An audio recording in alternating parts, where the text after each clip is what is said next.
And we're live.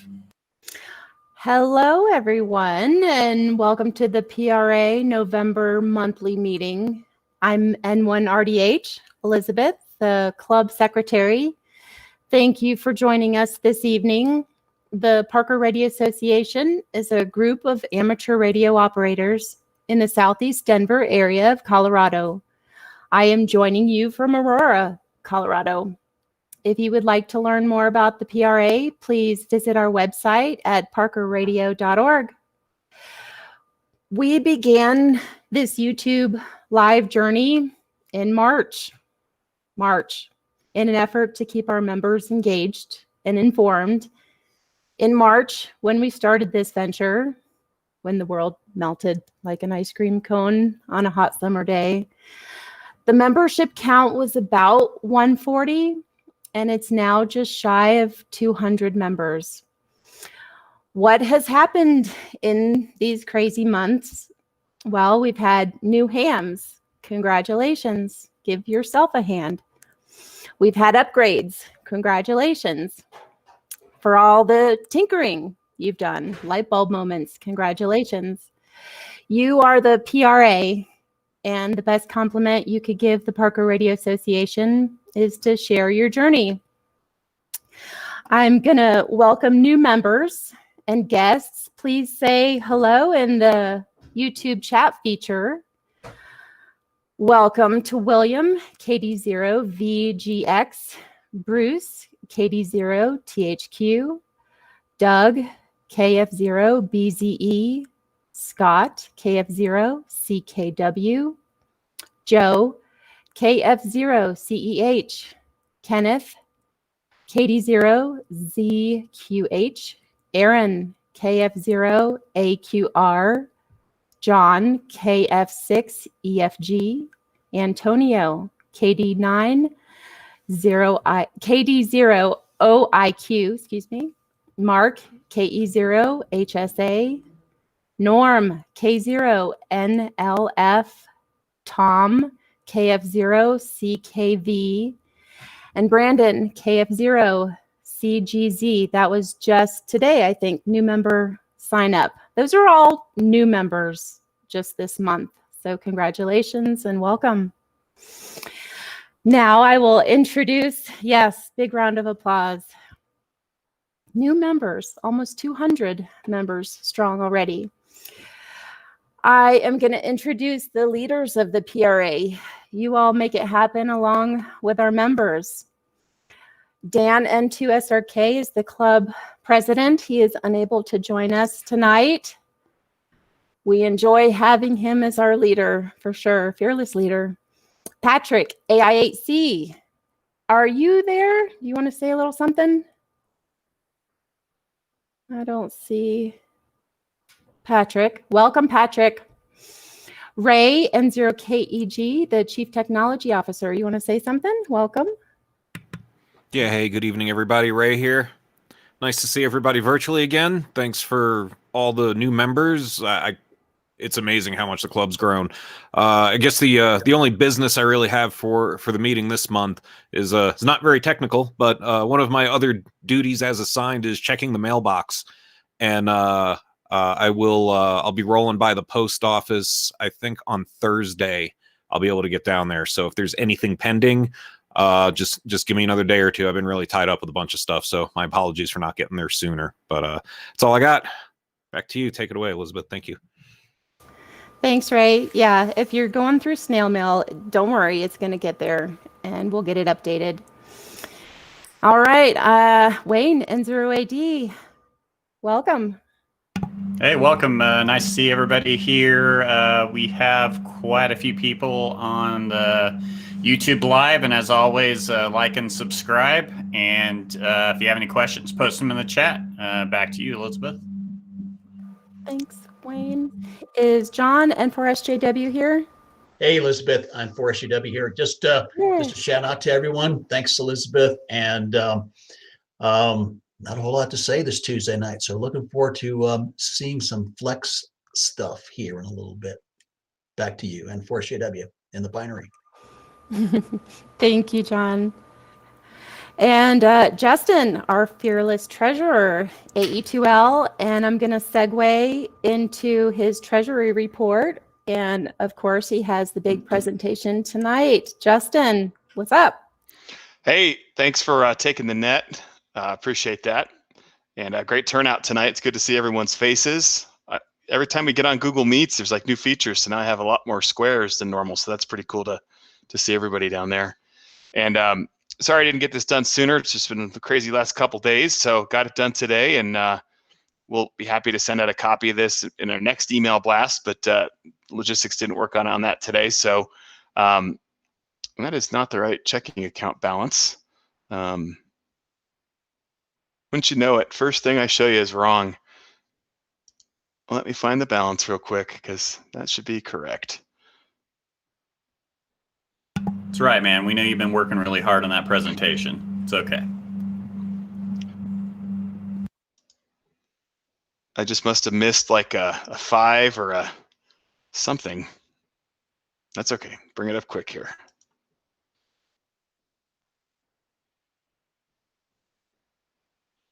That wasn't even close. Must have just been a bad copy and paste. Our checking account balance is $56.80 and 50 cents. We have $47.94 in the PayPal account. I have a few checks that I've gotten from a number of members that I still need to do a mobile deposit on. So we're financially strong in terms of what we have in the bank and with PayPal there. Just a note on that, if you are signing up, PayPal is a great way to not have to wait for those checks to get processed. They go through a number of hands, and it's a little harder now that we're not all together all the time. So thanks, Ray, for getting those to me this weekend. Much appreciated. So I'll have a few more to deposit here shortly. King Supers, so far we've gotten 1905.30. We did get notified that our July through September disbursement will be $695.26, and they let us know that we have 55 households participating. Maybe Elizabeth, I'll just touch on that now so we don't have to come back to King Supers and Amazon Smile later. That sounds good. Yeah, so if you're not familiar with the King Supers program, we put the information in the email blast each week. But essentially, the Kroger Corporation, if you go onto your kingsupers.com account and you go to your account and community rewards, you can select a charity to participate. You get every time you spend money at King Supers on gas or whatever, they aggregate that up and they have a total bucket of money. And they just disperse that out amongst all the people registered based on the spending of the people in the that have signed up for each charity. So it's been a fantastic source of income. Helped fund the repeater projects this year. Helps fund, ham radio, field day, loaner equipment, all that kind of stuff. So it's a fantastic program. Similarly, if you shop on Amazon, if you go to smile.amazon.com, you can also similarly select the Parker Radio Association, and we get a little kickback from Amazon for the same purposes. So it's a great way, generates free income for us, so helps fund ham radio activities for your Parker Radio Association. So that's another fantastic program, and year to date we've gotten $315.22. As of Sunday, our membership, like Elizabeth said, 195. So we'll call it getting close to 200. And thank you, Jeff, for everything you do to help keep that whole thing running. And I apologize, this is getting small. It always happens towards the end of the year, but there's no secrets as far as how we spend money or what we spend money on.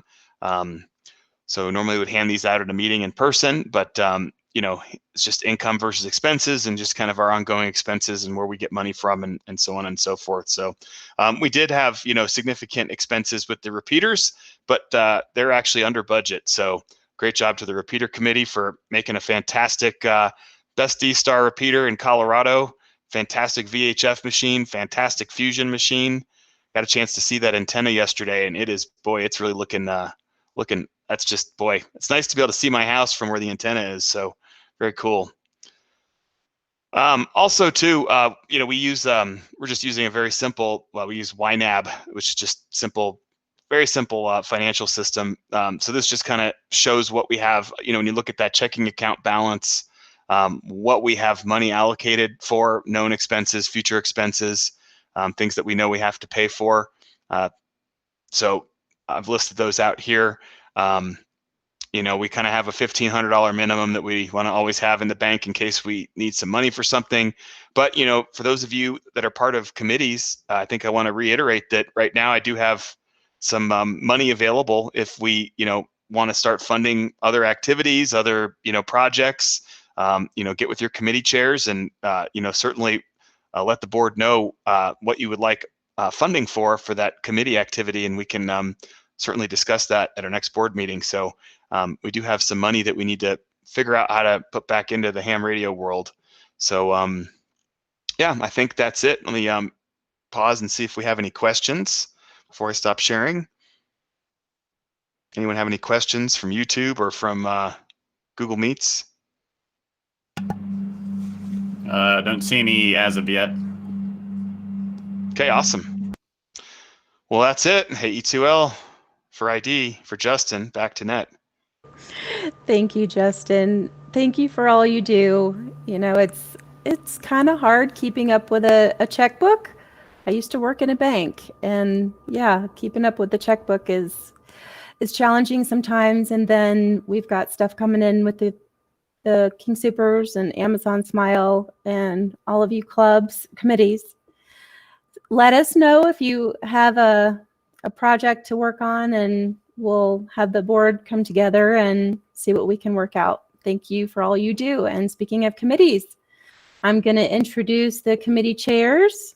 First up is the VE Testing Committee Chair, Doug, KE0DC. What do you have for us? Hey, everybody.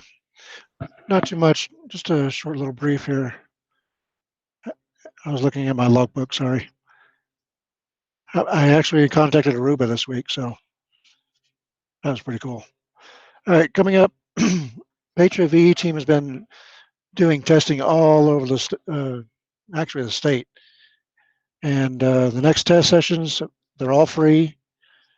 You can bring a computer or tablet, or you can take it on the paper. And we're minimalizing all physical contact. So your CSCE will be digital, emailed to you.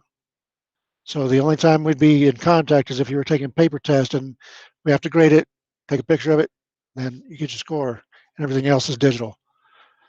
But the next one is on November 29th. It's a Sunday at 9 in the morning at the American Legion down in Elizabeth. So that's pretty convenient for PRA. Then after that, Monday evening, there's a test session starting at 6 at the Abel Shepherd in Centennial.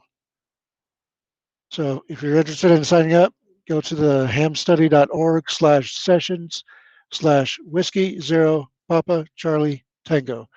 If you have any other questions, feel free to email me. And as far as statewide goes, you can do a search on ARL exam session search and put in your search parameters and find one near you. However, Patriot VE team is the only one in the state that's free. So keep that in mind. K0DC, back to net. Thank you, Doug, for all you do, for all that the Patriot VE team does. We really appreciate all that you're doing. You're getting these new hams licensed, and we really appreciate it. Next up is the new member committee chair, Brad, W0BDT. Is he here? I don't know. Yes, I am. You are. Welcome. It's good to see you. What do you have to give us? I don't think I have any big updates, but I'd like to say welcome to all of the new members and congratulations to those that are new hams. And as you can see, we've got a very active group. We would be more than happy to help answer any questions that you all might have. So please reach out to us via the contact form on our website at parkerradio.org and let us know what we can do to help you along with your journey. Thank you, Brad. And I will tell you all that if you are on the, oh, mute me there. If you're on the website, use the contact form, what he was saying, and it comes to the board. Most of the time I take it, and a lot of times I'll send it to Brad, new member questions, and We got Randy in here too, K0TNG. He's on the member, they're on the committee too, so they can definitely help you. And as far as the VE testing committee, you can also find information on the forums on the website, parkerradio.org. Next up is the repeater committee, Elmer committee. Paul, AC5S. Hey, Elizabeth. Hello, everybody. I really only have one word. Wow. Wow. No, you know, all these new members, and we started out in June, maybe July, to put up 3 new repeaters. And I don't know that everybody really thought we could do it. And I wasn't sure a couple times that we could, but they're up, they're operating. Justin already mentioned that, and a couple other people have. So we've got 2 new repeaters in Squaw Mountain. We have our VHF analog repeater, which is linked to All-Star. We have our D-Star repeater up on Squaw Mountain, which it's flawless. What can I say? Big thanks goes to Ray on that. And then we've just recently completed our Fusion Wires X repeater at the Hollywood Hills site over there by Randy's place. And I just want to thank everybody that participated in those projects, because we couldn't have done this without not only the people on the committee, but other people in the club that stepped up to help as well. So the repeaters are on the air. They're working great. People have been linking the Wires X repeater all day today to various things. Use the repeaters. That's why they're there. Justin mentioned we came in under budget, and that's really a good thing, but we did it right. And there's a few more small enhancements that we're going to make over the next year, but everything's up and operational. And we're going to use the machines, and we're going to start pushing a few nets over there, and this and that. So thanks again to everybody. If you have any questions about how the repeaters work or where they're located, or if you'd like to tag along on one of the trips to one of the repeater sites in the future, let me know. ac5s@icloud.com, and we'll include you. If you want to be on the repeater committee, we're happy to have you on the committee as well, and have you participate in the next phase. So anyway, and a personal welcome to all the new hams in the club. I talked to a lot of you on the radio, and I don't know what you all look like. It's kind of weird. We always meet people in person, right? But anyway, we'll get back to that soon. And back to you, Elizabeth, and thank you. Thank you, Paul. Yes, thank you to the repeater committee.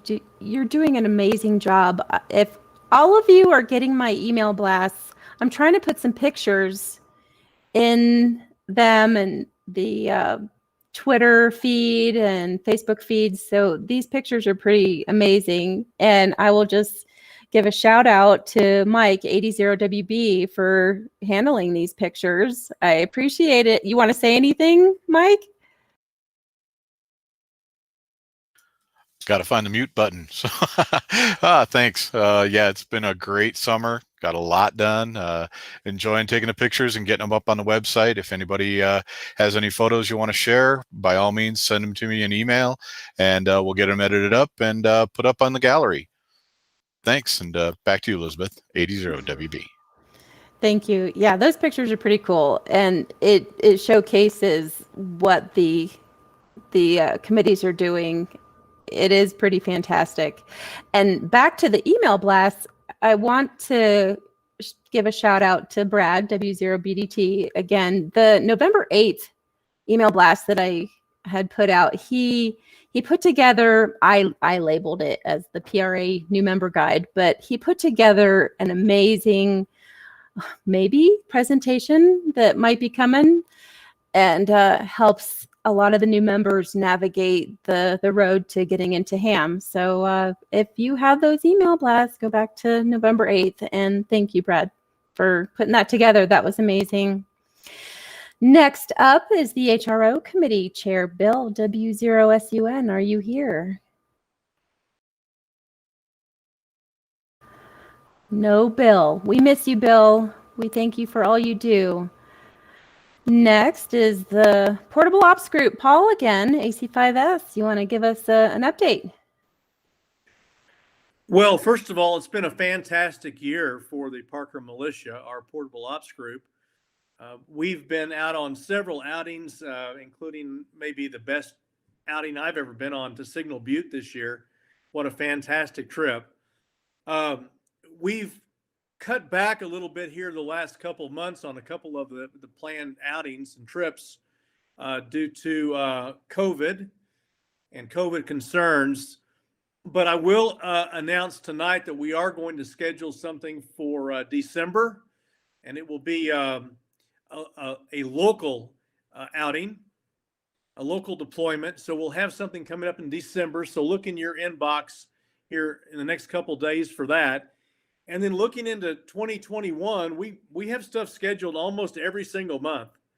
So if you're interested in portable operations, if you have the equipment and you want to show up and set everything up and make contacts, great. But if you don't have equipment, you want to just come out and see how some of the experts like N0AD do it, then you're welcome to come out.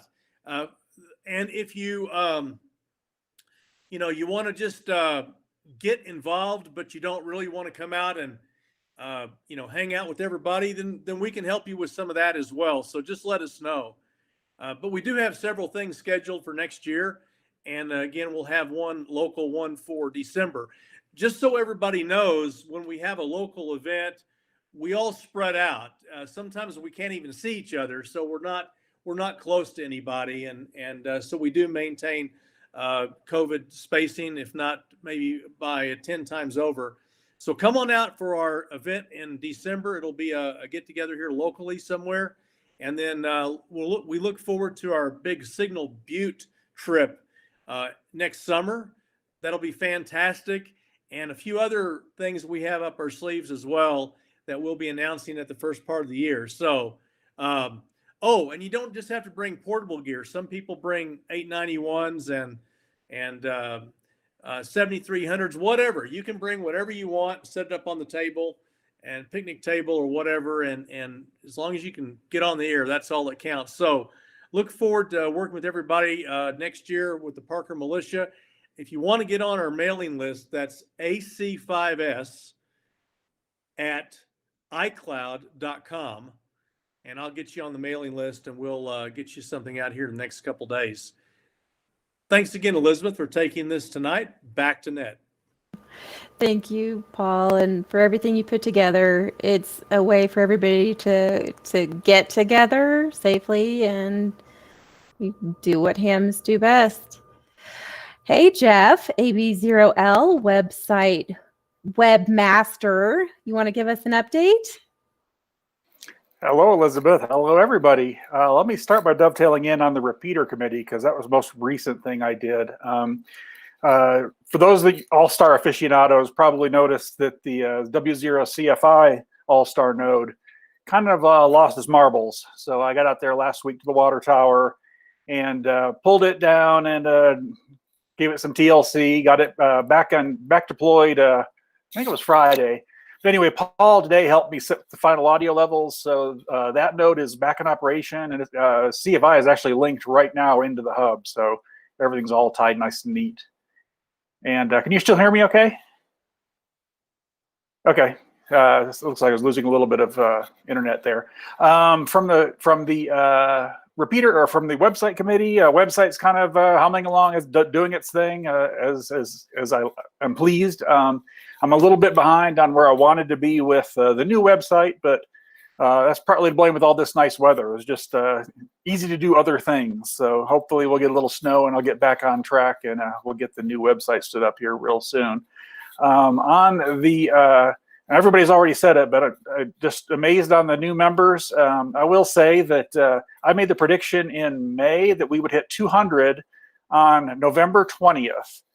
And I think Dan thought I was a little bit loopy But we are at 197 right now, and there are 2 cash members with payments outstanding.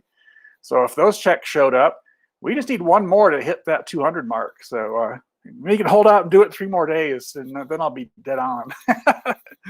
But anyway, as always, if anybody's got any questions about the website, hit that comment button, comment page on the website, or you can reach me directly via email at alpha-bravo-0 Lima@parkerradio.org.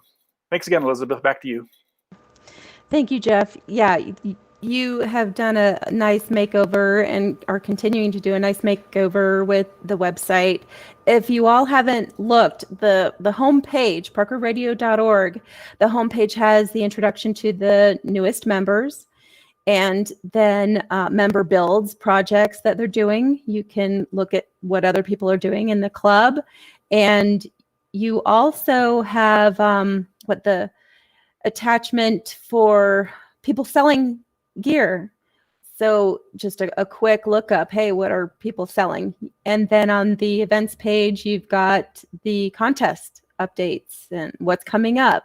So yeah, ham radio, amateur radio galore. All the information is there. Thank you again, Jeff, for everything you do. You are pretty brilliant. It is Tom, NI0L, PRA, Gear Committee Chair. Is he here? No. Tom, Jeff, do you want to pinch hit anything, any updates on the Gear Committee? Unfortunately, I've not talked to Tom in some time. I know we greenlit going ahead with the hoodies, but I don't know what the status on those is. I think that's what everybody's kind of waiting for. I think everything else order-wise pending has been sent out. I mean, there may be a hat or 2, but we're all caught up on T-shirts and other goodies. So unfortunately, I wish I had more for you. I should have tracked Tom down sooner. No worries. Thanks. I'm looking forward to my hoodie. You guys get some gear. I don't know. Dan, is he here? N2SRK for the ARRL update? He is out of town, so unfortunately he's not going to join us today. We miss him dearly. So moving on, Elmer Night, we're going to have another YouTube Live next week on Tuesday, November 24th. So join us for that gathering. And Justin, I'm going to go back over to you real quick for the HF Loaner program. Any updates?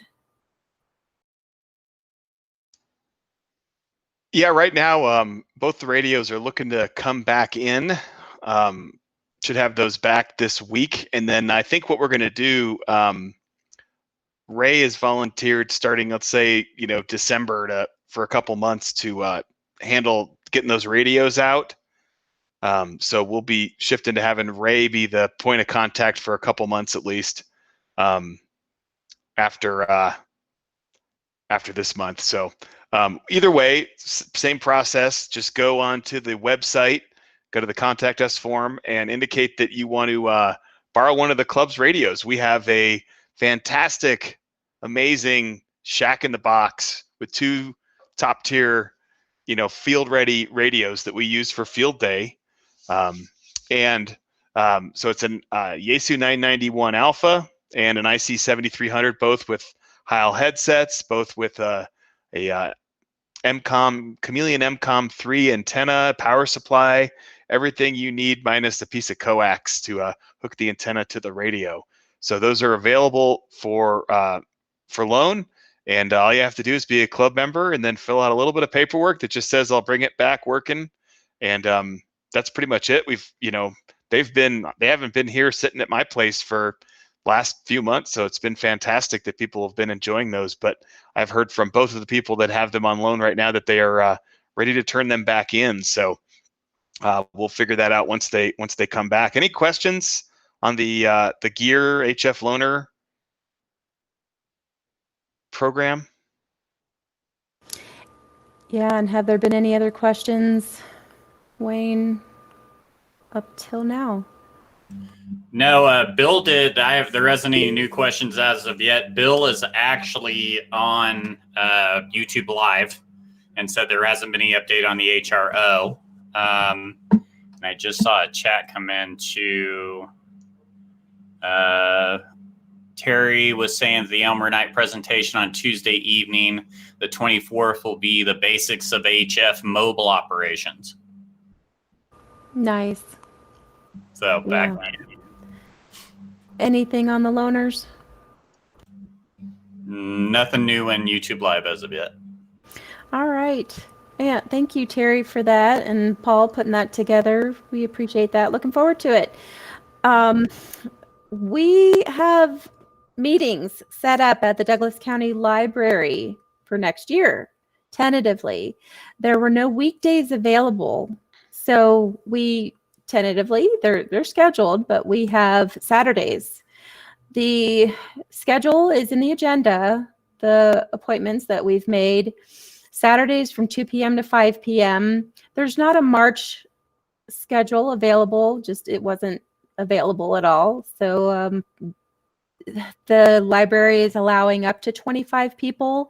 I think there's some technicalities that we're going to work through, maybe a sign-up sheet and something like that. But we want to make sure that we still reach all of our members, and we're still discussing doing the YouTube option. Maybe contact us if you have any input.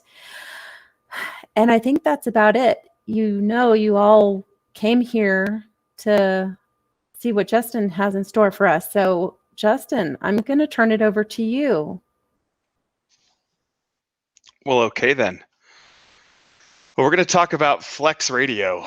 And this isn't intended to be a comprehensive it's not intended to be an entire thing with Flex Radio. We've actually been in contact with the Flex Radio folks, and we think maybe at some point next year they'll come in and do a proper sort of Flex Radio presentation to the club, which but this is from a member perspective. And there's been a number of I got a Flex Radio year and a half ago at Dayton, bought a 6400. And then I moved on to some acreage and had all sorts of abilities to do more antennas, and I upgraded my Flex and did a pretty significant upgrade. Picked up a Flex 6600, and I added some options into that, which I'll talk through in a minute. And then I've got some transverters and can do all sorts of really cool things with the Flex Radio. So we're going to kind of give you an overview of Flex. We're going to show you a bunch of different things. I'm going to call that more shock and awe because it's gonna go quick. I can't do too much depth on everything. It's not about every setting in Flex Radio, but it's just kind of showing you what I've used it for, how I've set it up, and how all the things that were frustrating the way I was operating before I learned about Flex Radio. Kind of what prompted me to move to Flex and why I love it so much. And unintentionally, I apologize to all the people who've spent a bunch of money on Flex radios as a result of seeing how cool they are, but they really are that cool. So, and they're very flexible. So let me, I've got a couple slides and then we'll do some demos. And I apologize, I mentioned this earlier. I had totally figured out how to present my, share my audio from my system, but it's not working now. So we're just gonna keep rolling and, just roll with the punches. And let me get my screen shared. And then when we get to the audio portions, I will just, you'll hear it through my microphone. So it's not going to be as crisp as it would be, but we'll just have to make do. Screen share upcoming.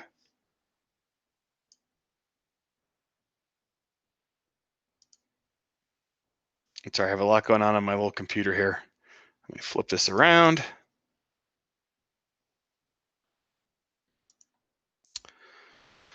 Okay, so everybody seeing my screen okay? Yeah, it looks good. Awesome. So I'm going to talk a little bit about the hardware and the architecture. They're going to go over some of the models. It's not a deep dive on everything. We're just going to try to cover some of the differences and sort of some of those fundamental, oh, I see how Flex Radio maybe is different from other SDRs, or even more so, your traditional Super Hat Yaesu type radio. And even still, I think some of the newer SDRs, I'll show you some of those. We'll talk a little bit about why they're so different and talk a little bit about maybe what should you buy. I had a question from Brian K0FBS that was kind of, what would I buy? Would I do this? Would I do that? And I'll just tell you what I did, and then we'll get some other feedback later when we have a discussion with AC5S and Mike, both who have had a number of different experiences with Flex. And then if Dan is able to join us later, we'll get some of his input because he also went Flex. And but in between all that, we're gonna show you FT8 on 4 waterfalls simultaneously. We're gonna show you FT8 and voice. Talk about how you do things on Flex versus how you might do it on your Yaesu FTDX 3000. Gonna show you some APRS real quick using a transverter. Maybe even talk on a repeater using the transverter. Talk about remote operation, talk about the Maestro, all the different ways you can connect in, and most importantly, how great Flex is about having an API, and anyone can write software that works with Flex, and then really go into it, kind of a discussion format. And I'm expecting Mike and Paul, those that know the Flex software, if I go too fast during the live portions, will make sure that they slow me down and ask questions and say, hey, whoa, whoa, whoa, whoa, whoa, what did you do there? So interruptions are welcome, and we're going to try to make this interactive and fun. So when you think about a Flex radio, and those of you that are in the IT world, think of a Flex as like a virtual radio server, where it's like, it's the components of what you need when you have radio. So you got your RF and you've got all the different inputs, and it kind of makes it so that it's virtualized. And the way they do that is in this thing called a spectral capture unit. And that is the thing that is essentially the receive part of the radio. And, it's got an antenna, it's got receive pre-selectors, ADCs. And there's a lot of questions around, well, how many antennas can I hook up, or how many things can I do at once? Each SCU can be connected to one antenna at a time, but you can have multiple receivers or slices, which we'll talk about in a second. So you can have, with one SCU, you can listen to multiple bands on the same time on the same antenna. So I'll show you what that means in a little bit. So when you look at the hardware platforms, really the main difference between the different platforms is the number of SCUs in them. So when you look at the sort of the first point of entry into the Flex world with the 6400, it's a single SCU. Now, all these radios from the 6400 to the 6600 to the 6700 still only have one transmitter. So it's not 2 radios in one box. It's not 2 transceivers in one box, but it's many receivers in one box. And that's kind of what makes it so powerful, is all the different things you can do. And then Flex has some special takes on how to make that more multi-operator focused, the SO2R. So what's really cool about having a second SCU is that now you can monitor multiple bands on different antennas. And you get very cool complex noise mitigation techniques, diversity reception, when you have multiple antennas that you can connect in at one time. It gives you a lot more options there. And we'll show you what that looks like in some of the demos. Any questions on the SCU concept? It's really important to the Flex radio. Okay. Yeah, nothing as of yet, but there's a delay for YouTube Live. No problem. I'll let you know. Yeah, so when you think about the SCU, right? The SDR, Smart SDR, which is the software that Flex uses, that's the manufacturer's software. Remember how I mentioned works with Flex? There's a lot of other pieces of software that can interface with your radio. It doesn't have to be from Flex. In fact, you could write your own software. But either way, we're going to focus on Smart SDR for today's conversation, which is the Flex radio software. So that SCU brings everything in and actually takes the whole spectrum. And then that slice is essentially your VFO, right? And then that slice is how you can do things with it and interact with those signals in your radio, essentially, virtual radio. So the more SCUs you have, the more slices you can run. So if you have one SCU, you can run 2 slices. If you have 2 SCUs, you can run 4 slices. If you have more SCUs, you can run 8 slices. That's the 6700. So we'll talk about that in a minute. So if the VFO is the slice, then the pan adapter or waterfall is essentially the visual representation of what you see. And it's pretty cool because, you know, one SCU, you can show 2 different pan adapters, and you can have many options. And when you have a multi-band antenna, if you have an antenna that, and most antennas receive pretty well on multiple bands, you know, even with the receive loop antenna, you could feasibly listen to 160 and, you know, 2 meters at the same time. So it's pretty cool concepts. But I think as you start to look at the software when we get into it, and I'm not going to start easy, I'm going to start a little bit more, like I said, shock and awe. But let's talk for a minute about hardware. And essentially, you've got this core lineup here. You know, on the left, you've got the buttonless Flex 6400. Then you've got one that has essentially the M stands for Maestro, and I'll talk. Maestro is a way to. It's like that front panel, but it's a standalone way to access it. On the 6400M and the 6600M, it's 100% literally on the front of the radio. So there's some pros and cons to that, and it's something to think about when you look at how you want to be using your radio. Me personally, I went with the 6600 and a Maestro because it gives me more options, and I'll kind of show you why that's kind of neat. Although the 6400M and the 6600M do have the ability to output to HDMI. So real quick, I'm going to jump over to Flex's website here and just kind of show you some of the differences between the different units. Of course, the price point, right? So 6400 starts at $2,000, and the 6700 is $7,000. In between, you've got the 6600, which starts at $4,000. They all output 100 watts, rated for 100% continuous duty on digital. And this is where you start to see, you know, in your 6400, you've got your 2. And this is so 6400, 6600, and the M. You start to see the slight variations between the different radios. So on the 6400, you get 2 waterfalls or 2 slice receivers. On the 6600 and M, and you can assume that when we say 6600, we just mean both radios. They both have 2 SCUs, so you get 4 pan adapters, and then with the 6700, you can do 8. The other thing to note here is that the sampling rate is different, and the pre-selectors are actually different. I think the 6700 is just an older generation of hardware, but the idea is that this, for the 6600, it is more optimized for contest bands. So it does really good pre-selection for the contest bands, and there's a little more bandwidth available in terms of how much spectrum you can show at once. As far as what comes in the boxes, on a 6400, the built-in antenna tuner is optional. Once you get up into the 6600, it is it's standard equipment. It says cableless digital modes. One of the amazing things about the Flex radio is that you have an infinite number of COM ports. You need a new COM port, you can make 14 of them. You can make 100 COM ports. The ways that you can interact with your Flex radio makes the types of things that I'll demonstrate. I don't have to change anything around. I don't have to run OmniRig. It's all built into the Flex ecosystem, and it's very simple to use.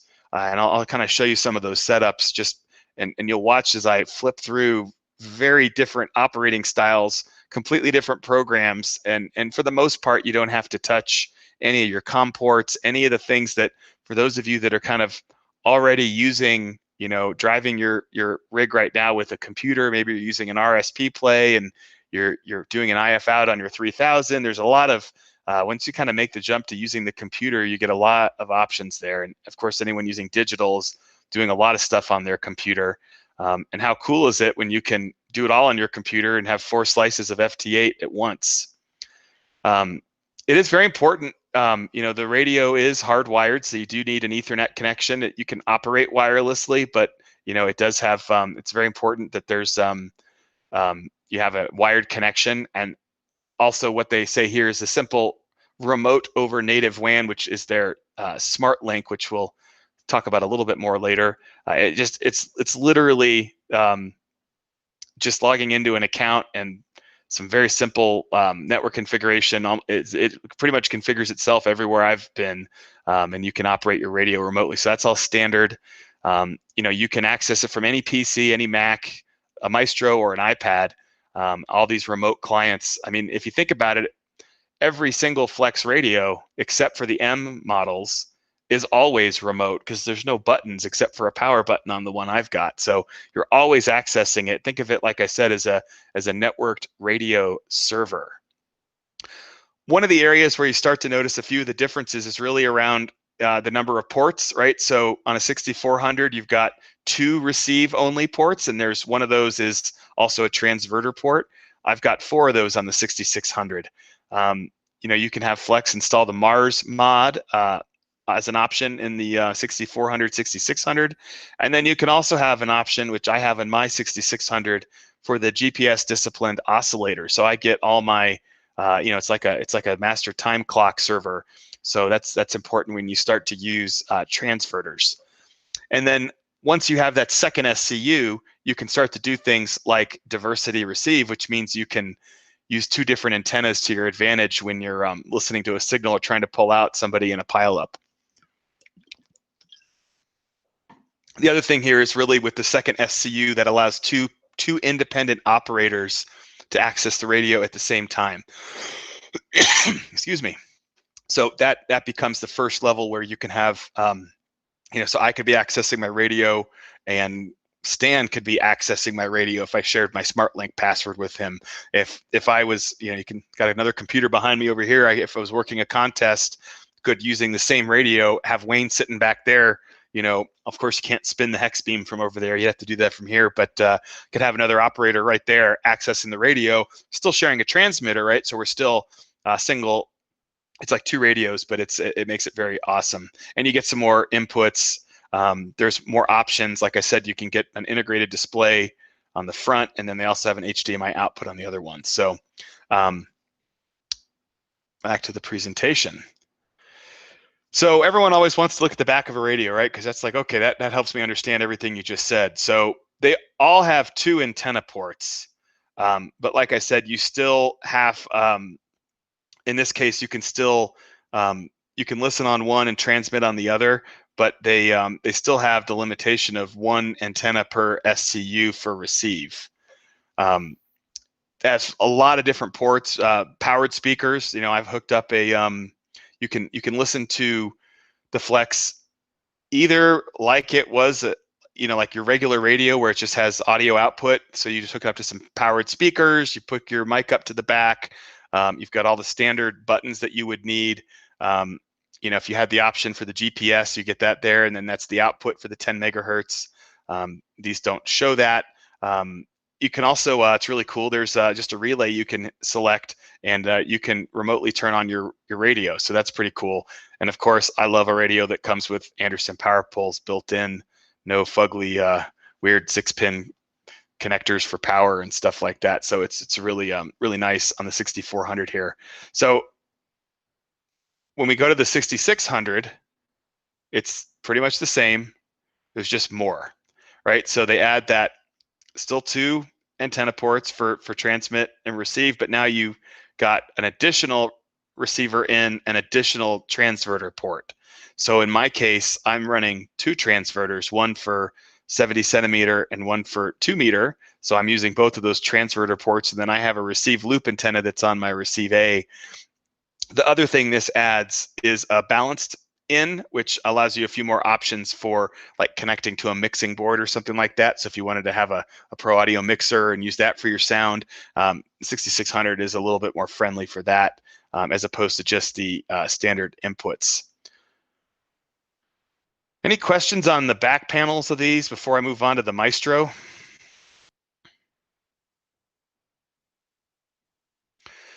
So the Maestro, which I have, is essentially, it's completely optional, right? And the Maestro, if you're an operator that wants to not be in front of your computer, you still want the knobs, you can absolutely use your Flex if you just want to rag chew on 80 meters. You just want to sit and spin the knob like you would without a computer. A Maestro is a great, essentially, set of buttons for the Flex, right? So you can access everything. It's really easy to dial in audio. You can run it wired or wireless. You can run it on a battery. And the other thing that's really cool about the Maestro is it is a second set of inputs, and it can essentially have a different push to talk. It's a great way to wire up a headset, like for a contest. It's just all the ports are right there behind you. It's a great place to hook up a CW key. I really enjoy doing CW on the Maestro. And so you also get additional connections into the Flex. So it's like a second set of inputs. And these feet that they've got on there are optional, but I do have them and they're fantastic. Sometimes I'll just sit over on the couch and I'll put even though I've got this whole computer here, I'll just, I've got a couch there behind me, and I'll just sit over there and listen to 80 meters and, maybe put a headset on or whatever. And it's just a nice experience for when you want that feel of the traditional radio and you don't feel like sitting in front of the computer. It's a very nice option. Definitely not required, but Brian FBS asks me the question, if I couldn't get a 6600M, would I just get, or a 6400M, would I just get that in the Maestro? And I think it's a couple $100 more money, but at the end of the day, I would really say that the Maestro provides a lot more flexibility. The Maestro is not by any means like QRP portable. It's kind of a big device, but it is, if you took it with you, if you operated it in a different room in your house or whatever, if you were a remote operator, it is a full remote client for the Flex ecosystem. So it's very capable. You still, like I said, there's still need the computer to do the digital stuff, but it's a very capable system, and it's a great way to get knobs and buttons. If you are using a computer, there's a mode.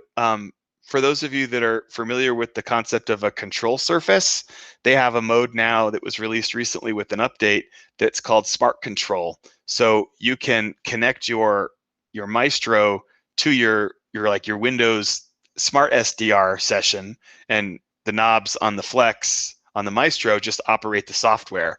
So it's kind of you don't have to be at the mouse if you're spinning around, and it's a really, really great way to kind of just, when you want to make a quick tweak to something, you don't have to go look for the mouse. But like I said, that's the way I went. But and I personally think that the Maestro plus the buttonless server type machine is the way to go. Okay, who's ready for what could go wrong with live demos, right? Give me just a second here. And so I'm going to pull up put this on a different screen, move some stuff out of the way here.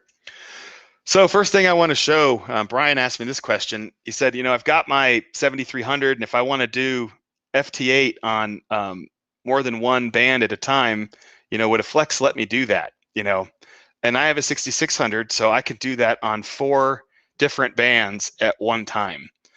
So I have probably the most complicated screen you could have now, unless you have a 6700 where you have more. I don't even know how you would see all that. But what we've got here is my first waterfall, my first slice, right? So slice A, slice B, slice C, slice D, all on different bands, all working with digital audio, and all connected up with, of course, my WSJT instances that are all listening. And you think to yourself, oh my goodness, how do you do that with all the COM ports? And that's one of the beautiful things about the Flex radio is, if I can bring this window over, it's got this thing called Smart SDR CAT. And that's just essentially a way that Flex lets you virtually create whatever ports you want.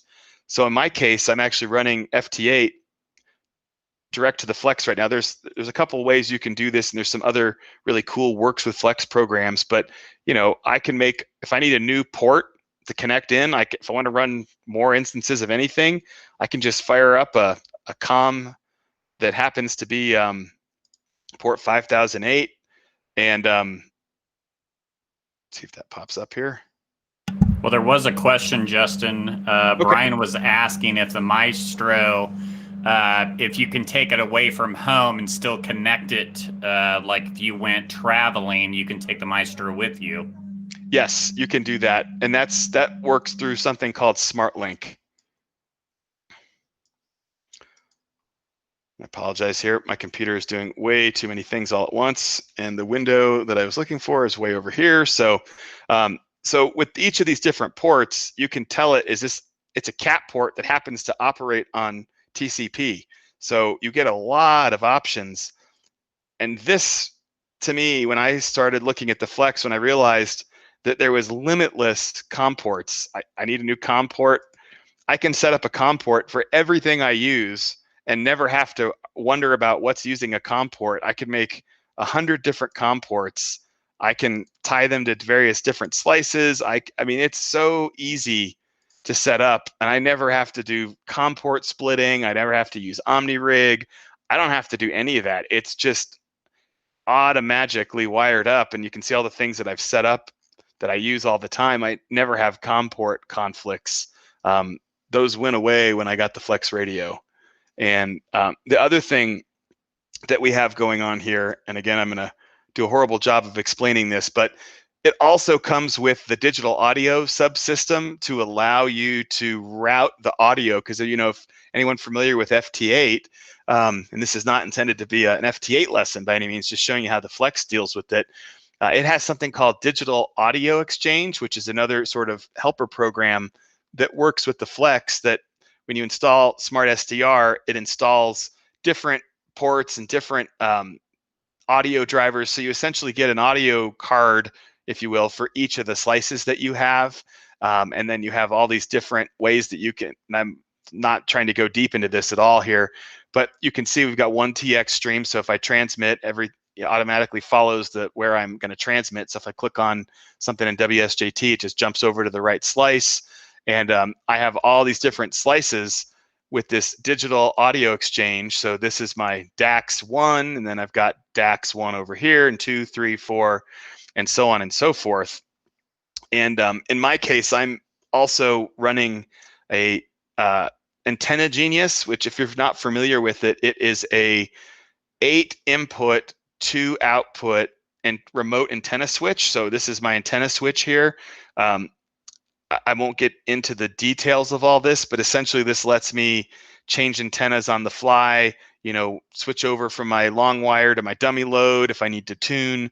And I can essentially, decide how I want my antennas to be set up. So in my case here, my antenna 2 is my long wire, and I'm running that for 160 and 80. And then I've got my butternut, which I'm running on 30 meter and 40 meter.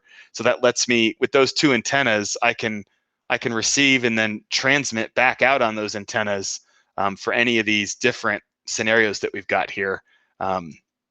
So right now what you're seeing is FT8 running on 4 different slices at one time. And then I'll pull up Grid Tracker here because it helps us get a nice view of what's going on out there. And should be seeing some entries here in a minute if this is all working. Let me see what's going on with.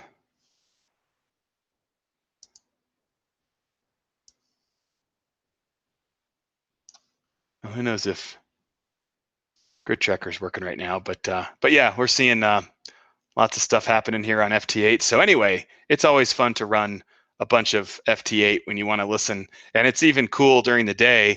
I have a different setup during the day where I'll run 12, 15, 17, 20, 30, any number of different things. And that's where a multi-band antenna, like the butternut or an NFED, a random wire. Oh, here we go. Got some activity popping up here.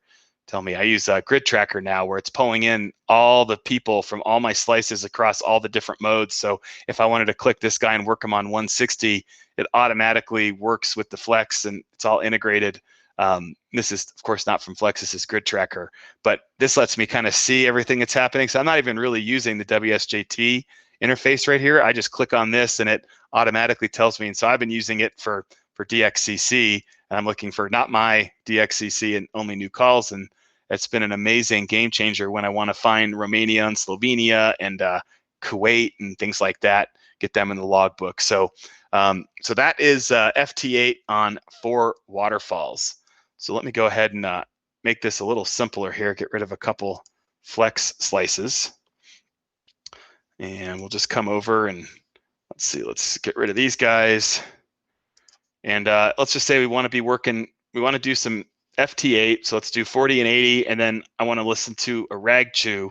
When we're in this window, right across the right is kind of our common controls that we have. So, EQ and different, transmit, low, high passes, different types of things in here, all the different controls that you'd expect. And then for each slice, you have its own controls in here that you can change settings on, adjust your auto gain control, go through and do a couple things. But let's say we want to add in some 80 meter voice. Let's just say, listen to a net or something. So right now, let's see, let's do the butternut. And I want it to be on 80 meter. And let's just make that one a little bigger. And you can see how it put the other 2 ones down to the bottom, so I can put this one on the top where I can switch over to lower sideband. Let's go 2.9. Oh, and by the way, the Flex can do all the way out to 6K. So you can do ESSB very wide. Use caution, people get upset with you. Let's see what antenna we're on here. So right now we're on the butternut. Let's try the long wire. Oh, there we go. It looks a little better, I think. So let's see if we can hear some audio. And I apologize, this is the part that's going to be harder.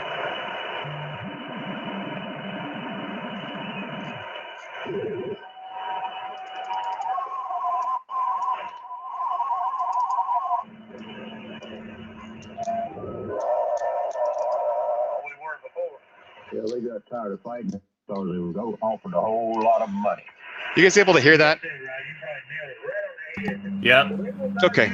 Yeah, I apologize. I had this all working great earlier, but A lot more like him up there. one of the things with the Flex radio that, is kind of different is you don't have like a real RF gain control or an AF gain. You just don't have those controls at all.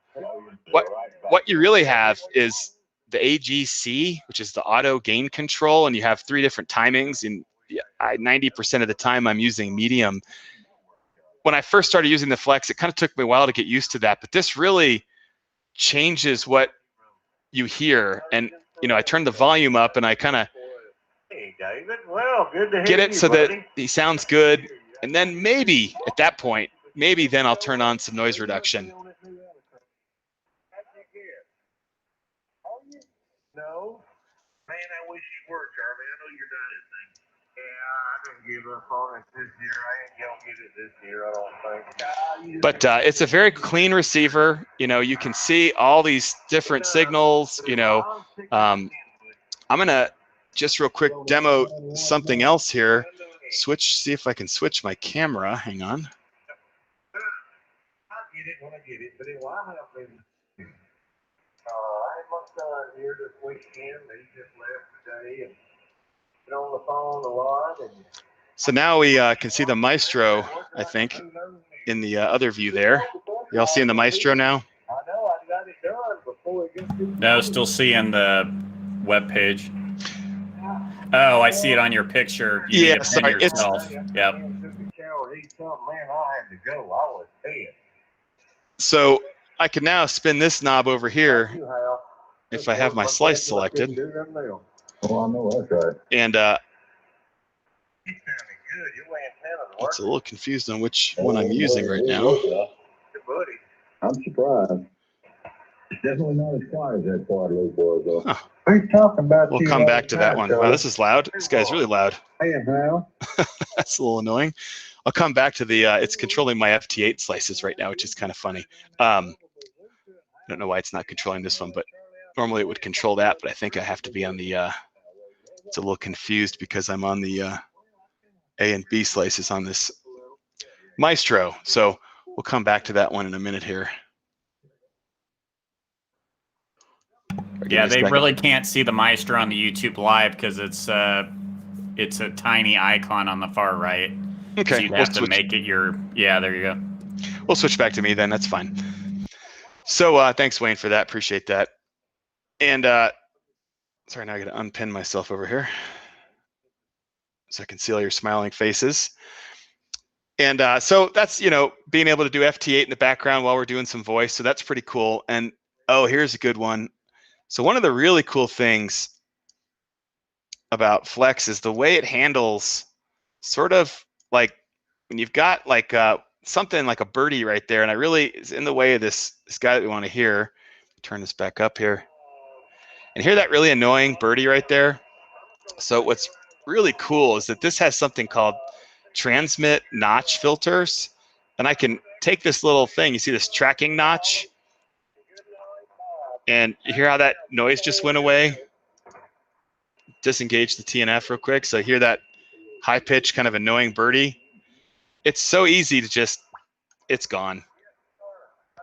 So it's really easy. And let's say that's always there. I can make that sticky, and it's going to remember that. And so it's a really great way to kind of, if you have just annoying little artifacts in your audio, to get rid of that stuff. But yeah, this is kind of the audio is just fantastic on the Flex. And we got a lot of different options, for our different bands, the different antennas. So I'm on my antenna 2. You have an RF gain, but I rarely mess with that. I don't use that like I would have on a Yaesu radio. I just try to leave it at 0, sometimes even go negative on it. And you see it really cleans up the noise, but doesn't really sacrifice much in terms of the audio. You've got options for your waterfall. You can tweak all sorts of stuff. It's just very flexible. One of the other cool things about this too is, like I mentioned, with that diversity receive, by having that second SCU, I can actually just come over here and hit DIV, which is diversity. And now what that did is it put one antenna on my left side and one antenna on my right side.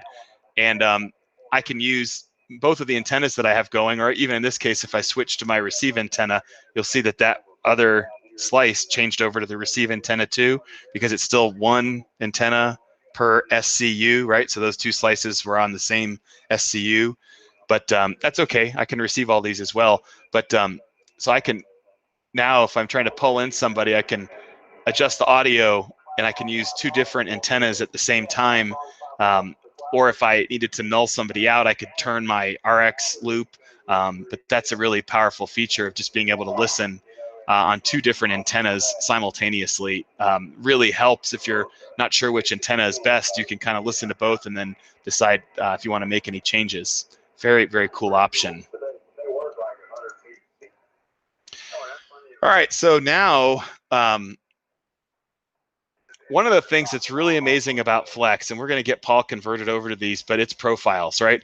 I hate doing something twice if I could do it once. And with Flex, you could see these profiles that I've got here.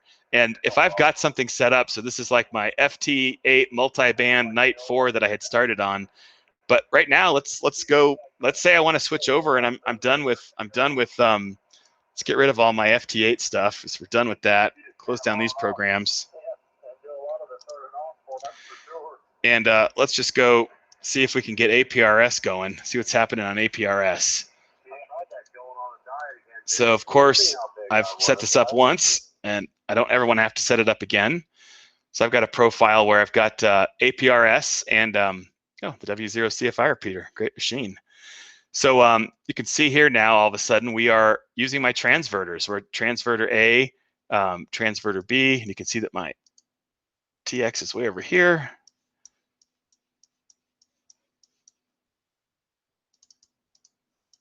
There we are. So we now have transverter A and transverter B. So I'm listening to the repeater on the bottom. And on the top, we've got APRS we're listening on. Of course, we've got some digital audio. So let me fire up. The next thing I do is I've got Direwolf, which is a TNC adapter. So then I can fire up my APRS program, and I just transmitted. I heard my my Flex light up. I'll show you what this looks like. Well, it's hard to do with this camera. Let me switch cameras, and And we'll come back to that. I've got some hardware over there. I just have 2 transverters on top, but you can see right now it says Direwolf is okay, and we're actually hearing the this is actually what's coming in over RF. Of course, it sounds like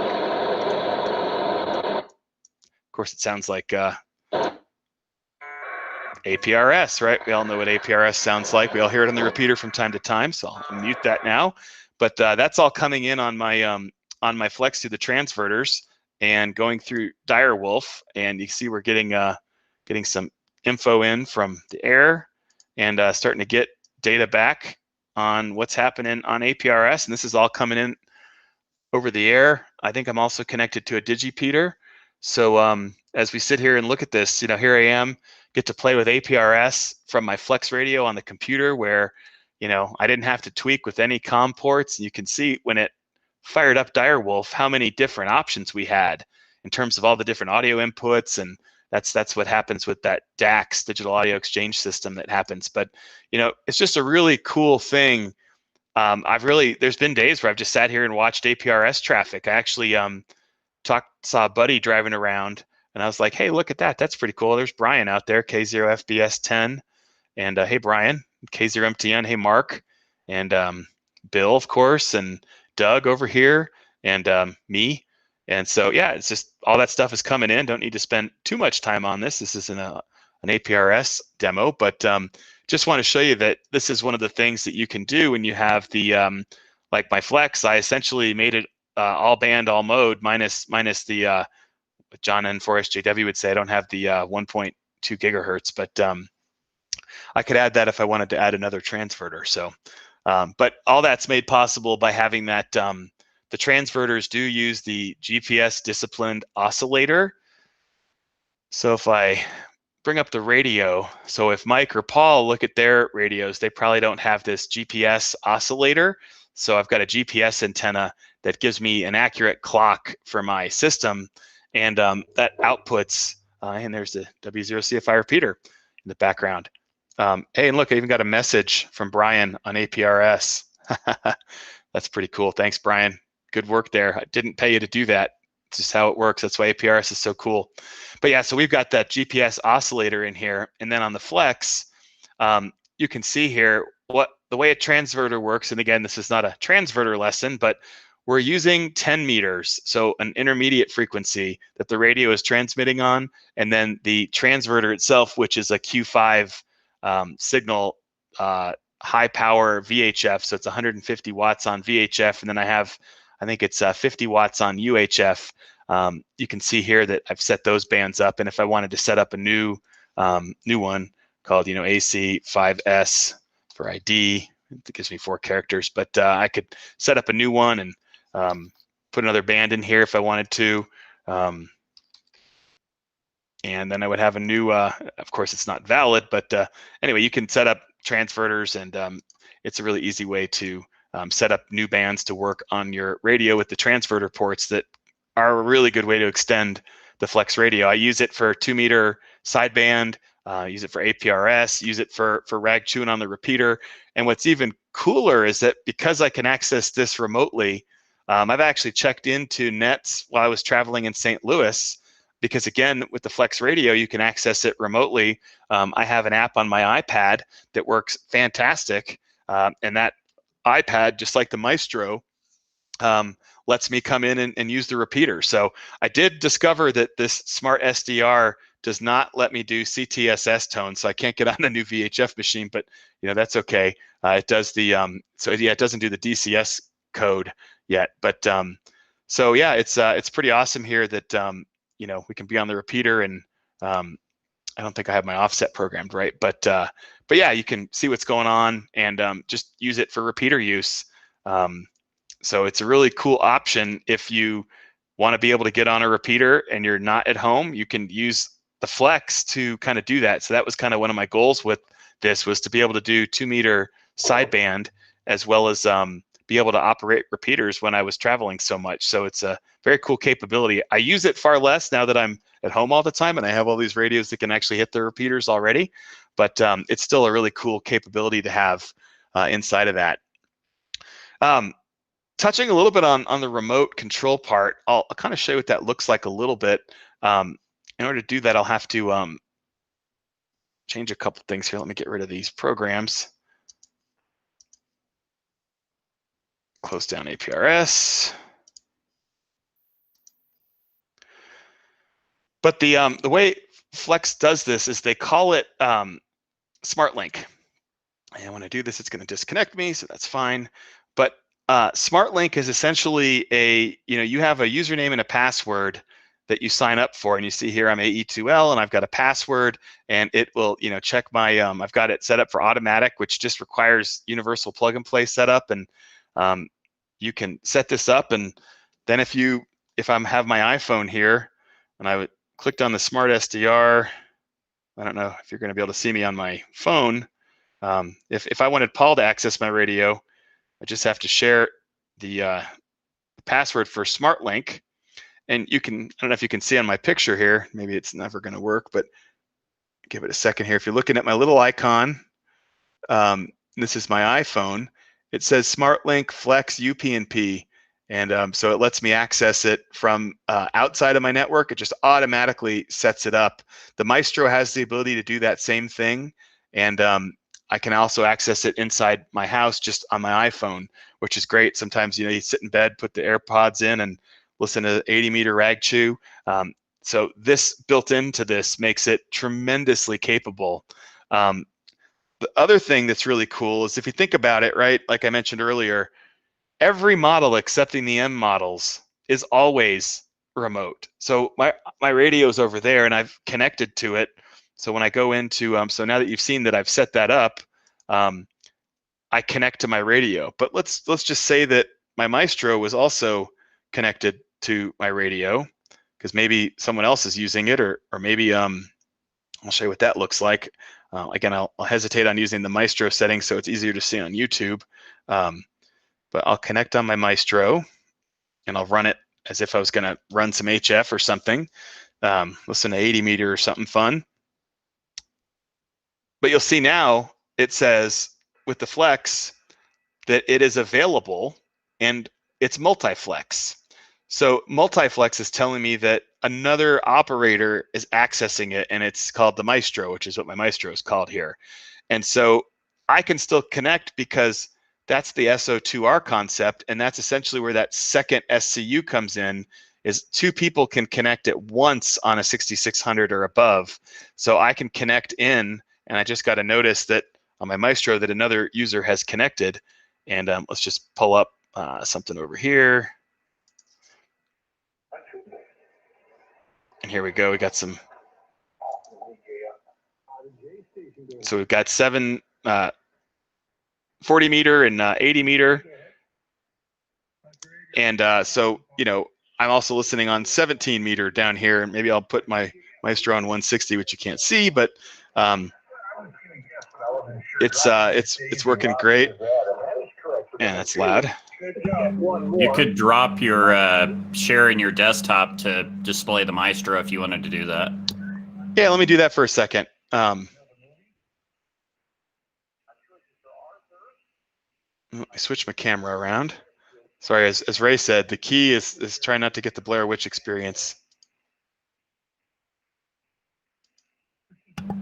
Waiting for it to show up on YouTube Live to see how it looks. Yeah, I think that's probably big enough.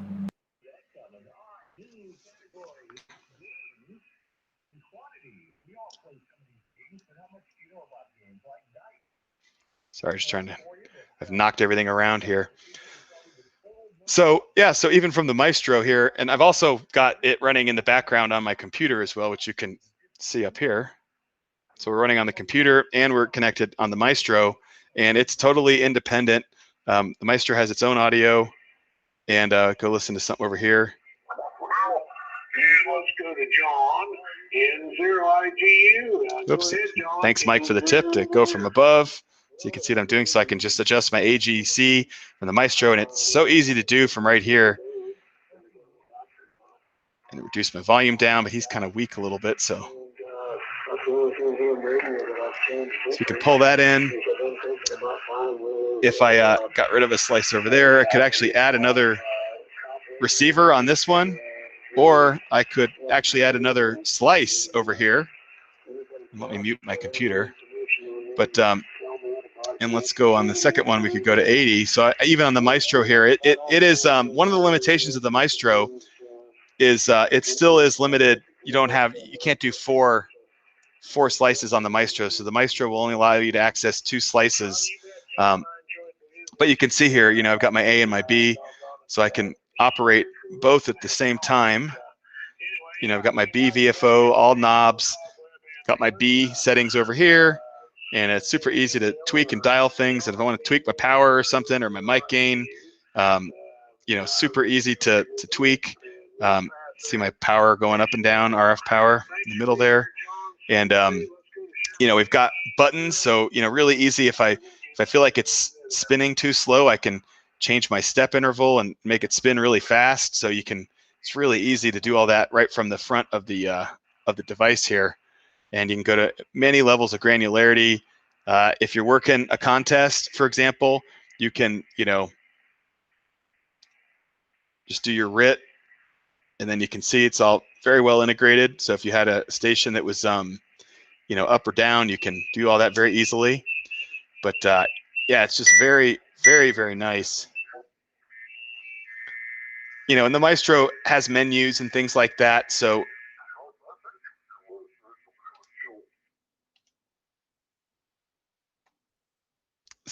essentially it's a mini computer that happens to be in a box. You can program your function buttons, so those are really nice.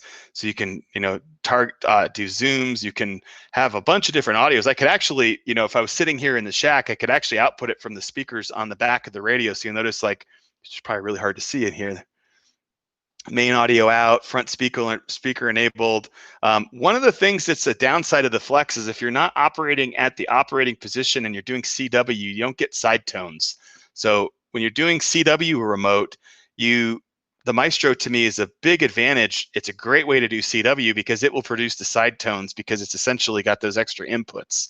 So I really like the Maestro when we're dealing with like, I like it for CW quite well. And you can just see that it's fantastic displays, and it's just very easy to operate. I think it's a great companion for the sort of armchair experience that you would get. And hey, welcome, Dan. Good to see you. So let's see, talking a little bit about remote access. So yeah, so if I had any client, you can access it inside your network on wireless with a laptop without sitting near the radio, and you can use, let me start sharing my screen again here. Switch this, give me a second to switch a couple things around.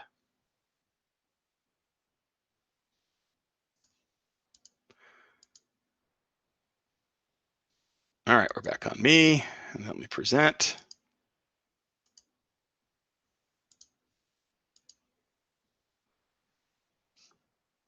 Okay, everybody seeing my screen? Yep, looks good. Okay, awesome. So as I mentioned before, we talked a little bit about that works with Flex concept. And what's really cool about that is that means that there are an enormous number of third parties that make tremendous applications for the Flex radio.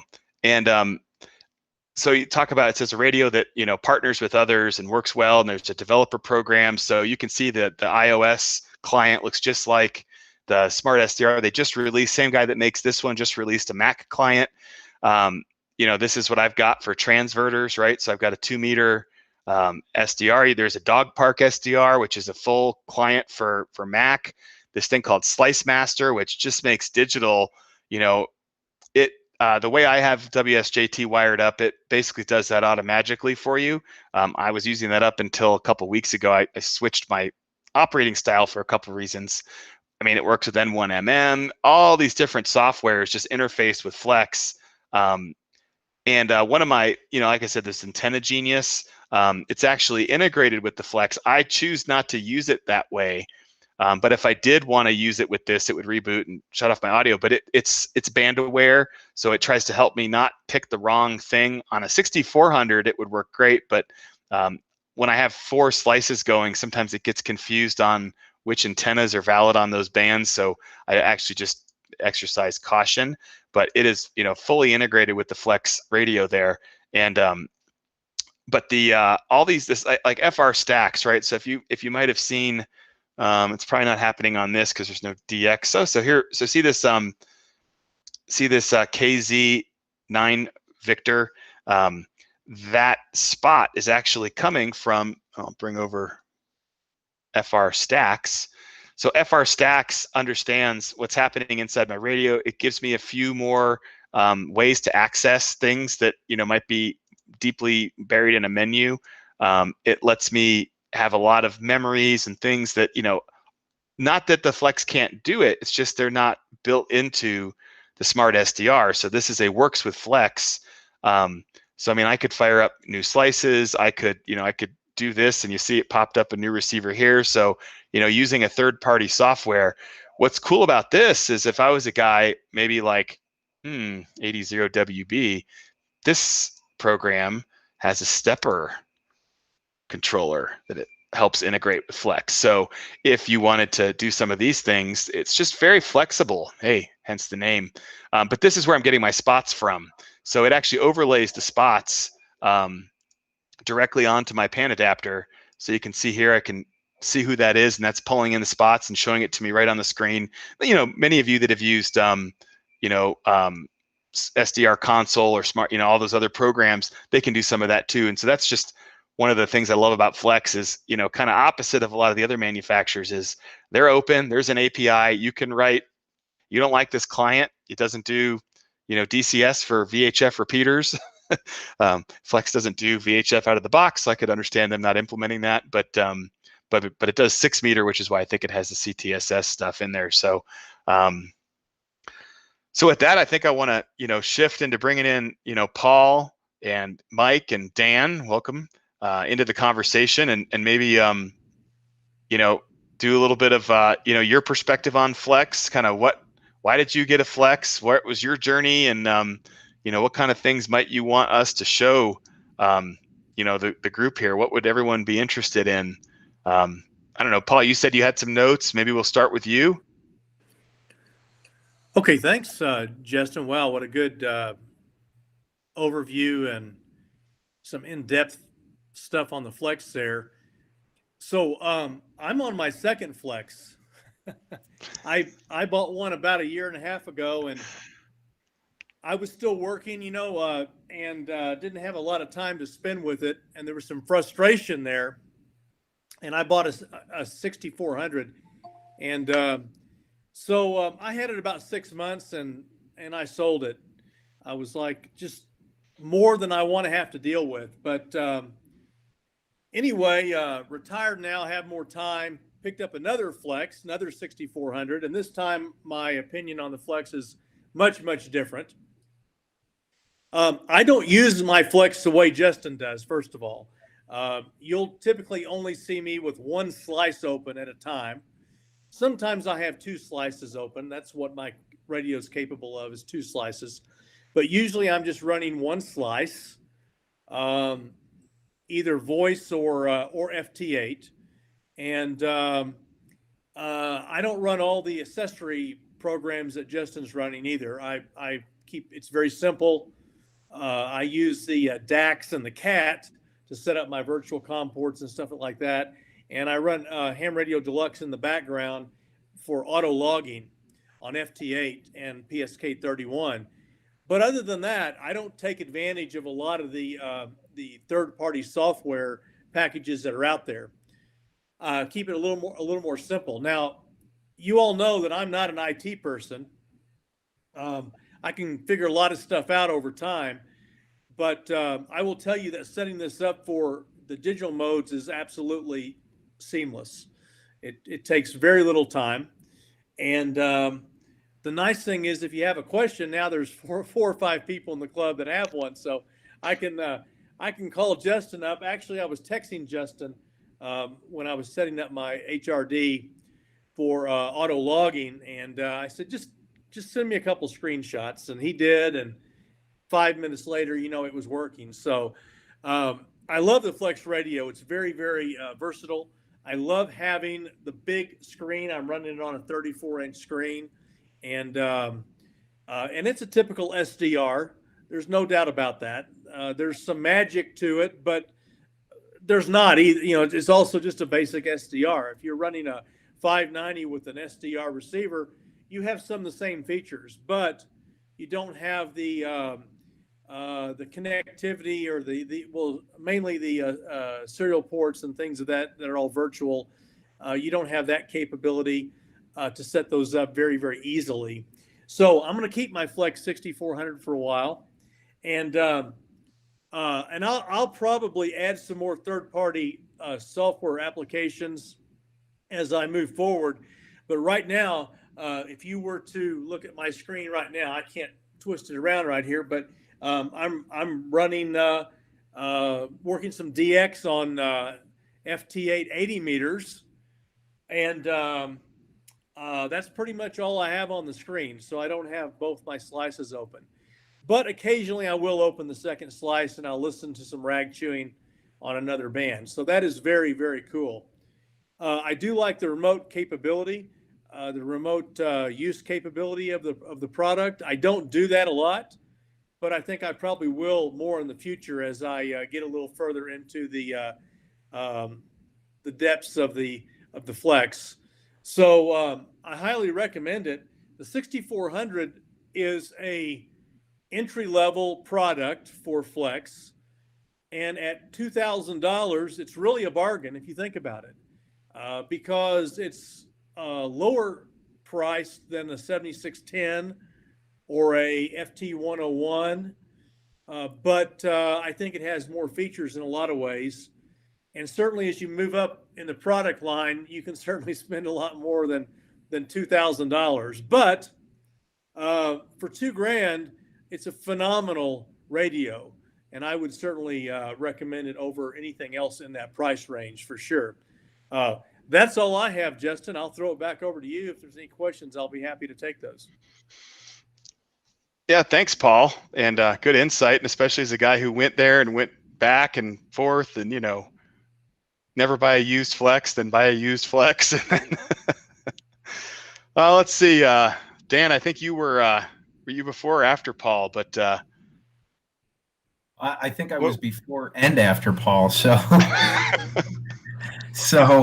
I remember going to Hamvention with Justin, and Justin spent an obscene amount of time in the Flex radio booth, and it was like, Justin, come on, let's go. We got other things to look at. And Justin was just absolutely, he was hooked. I mean, it was amazing. It was like watching a deep sea fisherman on TV, and they had Justin on the line, and Justin was trying to fight and get away. He couldn't get away, and nothing but all we heard about on the plane ride home was everything about Flex. Well, what was absolutely intriguing was that, so he went to the booth on, I think it was Friday when we got there. Saturday spent a lot of time there. And then I think it was like Sunday morning, it was like, okay, we're going to do our last pass through and go through. And we couldn't find Justin. Where's Justin? I said, I bet you he's at the Flex booth. So we wander over to the Flex booth, and there's Justin at checkout buying a Flex radio. I got into Flex. Let's see, I bought mine back in August during the QSO Today virtual Hamvention or Hamfest that was online this past August. And I was in the market at that point, and I had 3 radios that I was looking at: FTDX 101, I was looking at a 7610, and a Flex 6400. What was really cool about that virtual QSO Fest was that you could talk to the vendors, you could go into a private chat, ask them all kinds of questions, and they did great. What was really, really different for me that got me to buy into a Flex was that the Flex radio staff treated me like I was the only person in their booth. And they spent as much time as they possibly could with me, which I thought was really cool. They answered every single question that I had. From a radio operating standpoint, I'm a buttons and knobs and dials. I'm all about that. That has just been my operating style. I was anxiously nervous when I said, okay, I'm going to buy a Flex. And it was, you put the money down, you buy it, it's on the way, and you go, oh, what did I just do? I'm not going to have buttons and knobs and dials to do what I normally do. How is this going to work? So so I had that level of anxiety and excitement. I mean, it's a cool radio. I was excited to get it in, but I was as nervous could be. The other thing too that made me absolutely anxious is that I know the level of brain damage that I went through in trying to set up COM ports and virtual COM ports and trying to make sure things aren't conflicting with one another. And so long story short, box arrives, I plug it in, the software is downloaded, and turn the Flex Radio on, get the software up and going. And what was really weird is that like it all worked. And that was the part that I couldn't wrap my head around. So I actually went back, and Justin did an absolutely great job in his overview and his presentation. But what was really neat for me was that going into not necessarily the Flex Radio software, but going into WSJTX. I run DX Commander for my logging. So I have DX Commander to do that keeps an eye on the radio, but it also does my logging. It's integrated with my logbook of the world. And it was just a couple mouse clicks and drop downs. And it was like, oh yeah, we know what's going on here. And it just worked with the Flex. So that whole concept of it works with Flex is no baloney. There's no BS involved in it. It is probably one of the most simple HF radios that I've ever operated. It's different. It is completely different because I'm used to, like Justin was showing with the Maestro, which I got to comment on the Maestro here in a minute. But what Justin was saying on the Maestro and being able to demonstrate, you still have the functionality with a Maestro and using knobs and buttons and things like that. But what was just absolutely fascinating was that there was not like any brain damage. I installed WSJTX, changed the radio over to the Flex 6400, and I'm going, okay, let's see if this thing really works. And you do the test PTT, click, click, everything started transmitting. It's like, wow, this is a good sign. So I went back over, I think I was on 20 meters and just watched the decode. And it was within, no lie, you can have this radio set up easily with everything that you do now. If you were to swap out radios that you have now, you could be on the air operating like you normally do, probably within 30 minutes. It is that simple to use. That was one of the biggest frustrations I had when I tried to operate. I had an SDR waterfall that was hooked up when I had a 7300. And one of the things that piece of software would do was conflict with WSJTX. It would conflict with my DX Labs, my logging book, DX Commander. And that became very frustrating. So you go through the hassle of setting up virtual COM ports and what they look like and making sure you have the right sequence of things going on. This just absolutely takes the brain damage out. Again, one of the most simple radios I've ever set up before. One of the most intuitive radios that I've ever used as well. And I really, really enjoy the opportunity to, again, you're using the big screen, and I think that's kind of cool, is to not only operate your radio on the big screen, but having that waterfall, I think, is really cool. Justin mentioned one other thing about the software packages. So here's my trusty iPad that I have here. And the really cool part is I can operate my radio from home. So here we go. So a couple taps of the screen here, and guess what? I'm on 40 meters back at the house, and I'm in Utah right now. So I can operate over my iPad. I can operate voice. I can operate digital. I can do logging, and it all goes through the iPad, through the interwebs, back through my radio. There's a little bit of latency, particularly on voice, but it's not much. But I think that's kind of cool to be able to say, wonder what's happening here on 40 meters back in Colorado. I think that's pretty cool. Justin's got me convinced I got to get myself a transverter. Boy, maybe Santa Claus is going to bring that in. But the first thing that Santa Claus has to bring in for me is my Maestro. I have absolute equipment envy with Justin right now. He has the Maestro. I ordered my Maestro back in August. I'm still waiting for my Maestro. but that's okay. It's no fault of Flex. It's no design issues or flaws or anything like that. Those little components that come from lands far, far away, they got this whole pandemic thing going on as well. So there's a delay in getting some parts and components in here to the States, but I'd rather have a filet than a hamburger. So I'm patiently waiting for my Maestro to come in, but maybe I could get a transverter on order, and that will satisfy maybe some of my add-on needs. But if you're in a market looking to maybe go up a step from where you had the 7300, or maybe you have a 7410, or maybe you're just interested in making that leap, this is pretty rare for me. I highly, highly recommend a Flex radio. It has just been an absolute pleasure to work with, and boy, just a lot of fun. And that's what amateur radio should be, is fun. So that's about it from this end. That was long-winded. I hope I didn't time the repeater out. We'll send it back to Ned and to SRK. Thanks, Dan. Let's see. Next victim is Mike, 80WB. Let's talk Flex. Wow, how am I supposed to follow any of that? Man, great presentation. Certainly want to echo what Paul and Dan said all the way. Just great system. Very happy with it from the top to the bottom. I've had mine for a whopping 5 days now. Still learning more about it every time I touch it. Some of the things, the multi-band aspect, absolutely. That's exactly what I wanted with this thing. Over the summer, flipping back and forth, checking on how 6 meters was doing. That was kind of a pain, you having to reconfigure everything. Now it's just a push of a button. You can watch it simultaneously while you're playing on 40. It's great. Some of the limitations that I had with my previous radios are not an issue with this at all. I started off with a 590 and had a receive antenna input on that. Didn't realize when I bought my 7300 that I lost that. Obviously got it back with the Flex.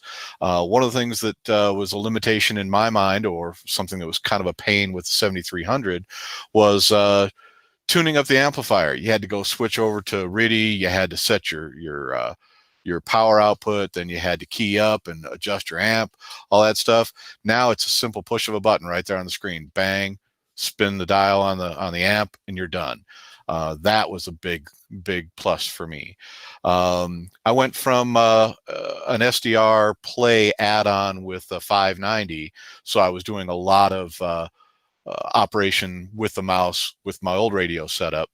But when I installed the Flex, I probably got rid of a half dozen cables. So that was really cool.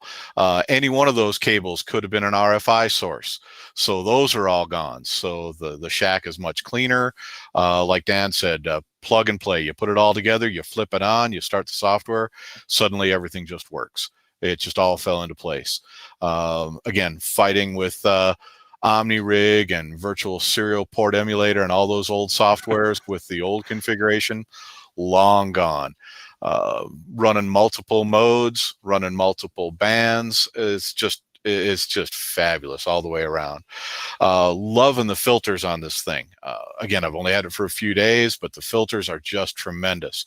That tracking notch filter, super cool.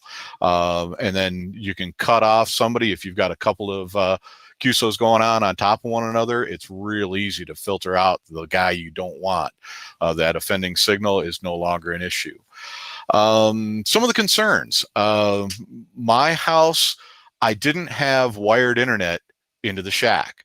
I'd been dealing with Wi-Fi and it worked fine, but that's one thing that is very well stressed and very well discussed ahead of time, was you need to have, or at least plan to have, your Flex radio hardwired into your network. So in anticipation of this, I ran a new network drop to the other side of the house. Was it a pain? Not too bad. Took a couple hours. But now I've got good quality network at the other end of the house. So that's cool. So that's a win. Some of the concerns, no buttons, no problem. I'm perfectly happy dragging a mouse around. If you got your mouse close at hand, every control that you need is right there. Within a couple inches of movement, you've got all the options right there on the screen. Speaking of screens, dual monitors. That's one thing that I'm really enjoying, having multiple monitors up because there's so much going on. I wish I had room for a third monitor, but this will have to do for now.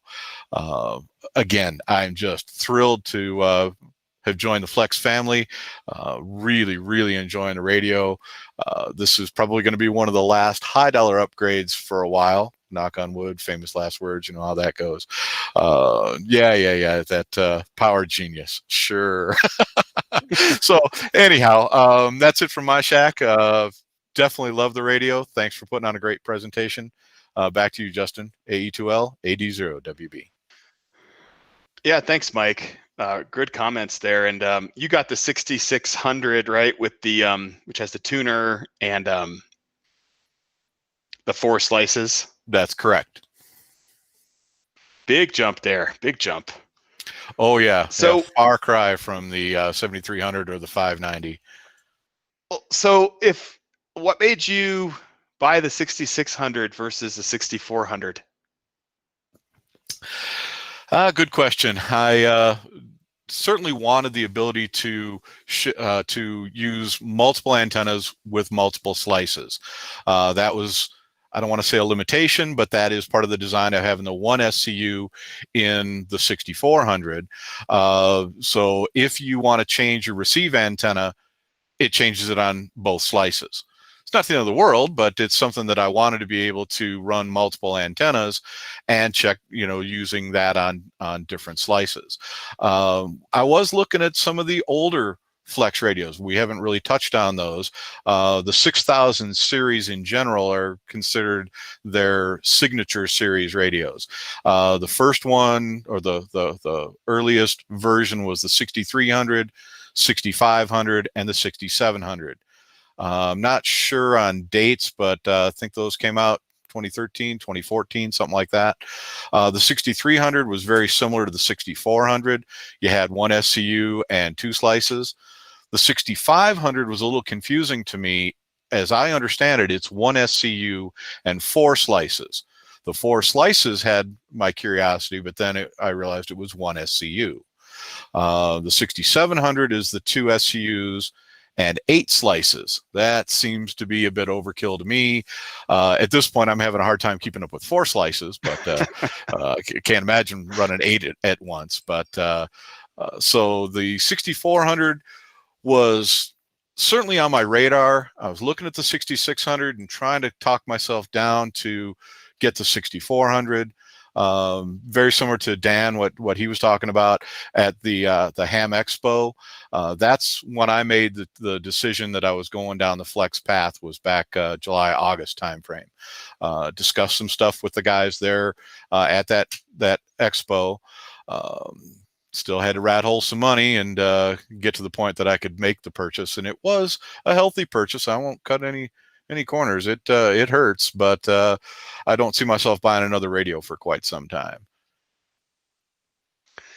Now, did you take advantage? I don't know if Dan did or not, but I know when I bought mine at Dayton, one of the big selling features was, hey, XYL, I only spent $600 on a radio because, oh yeah, by the way, they did a trade-in. I traded in a FTDX 3000 and a TS 2000, a Kenwood TS 2000, which is they've got a program with Main Trading Company where they'll actually just buy your radios from you for pretty fair prices, which makes it a lot easier to just go buy a Flex instead of having to sell a bunch of radios and whatnot. So I know I took advantage of that. I don't know if Dan did or not. Did you take advantage of that, Mike, or did you just? Actually, I found right now, if you go to the website, everything is delayed, and Dan mentioned it earlier. The pandemic has affected everyone. So I figured if I was going to be buying a new radio, it'd be a month and a half out, something like that. So I just happened to be poking around on the website and found that they had a previously loved radio in stock. Said, that was kind of the tipping point. I threw my credit card, and 2 days later, it was at my door. Because of that, I didn't bother with any of the trade. I'll find another home for my 590. Yeah, I ended up doing the trade, Justin. Yeah, I did the trade, and like you said, it was a fair deal. And the nice part is you get to go back and forth just a little bit on a couple things, but it was a very fair deal. No hassle, no fuss. Throw it in a box, send it off, and they go, yep, everything's good. And that certainly helped cushion the blow of the purchase. That's for darn sure. And at the same time, too, you kind of get that opportunity to look around and go, there's just one too many HF rigs. I actually traded 2 HF rigs in. Yeah, that's what I did as well. Yeah, and when you guys were talking, I came up with one other thing to mention. So I'm going to show one more thing, which is really cool. And, I don't want to do a deep dive on the profiles too much, but, you guys saw the profiles that we had for, changing the operating method that I'm doing, right? So if I wanted to go to this method, it changes that. But, oh, that's loud. Pile up. But one of the other really cool things is depending on how I'm operating, it's really flexible, and it's part of a transmit profile, which is really, you have complete control over how much RF power you want to let it put out. So I can basically say, hey, if I'm running in this certain mode, I want to key my amplifier. In this mode, I want to key my transverters. So it's really easy. And this is, again, like with the profiles of switching the pan adapters and all that, it's so easy to change the profile for your transmitter, which also includes things like, make sure I don't key up my amp when I'm not using this or that. But it's a lot of, if you're remote and you can't access your tuner and you want to have something that makes sure, if you're just listening, you never want to key it, right? Because maybe you don't have that built-in tuner and you don't know if your outdoor antenna tuner is working or something. Just very easy per band. I don't remember it being this simple on my other radios, but it is when I'm on my transverter and it's I key it up and I don't see the red light on the transverter, I know I'm on the wrong transmit profile. But yeah, there's profiles are a really big help because you have all the different microphone profiles, which saves all your settings. So you can see I've got my iPad AirPods one, which is the one that Dan's probably using when he's in the hotel.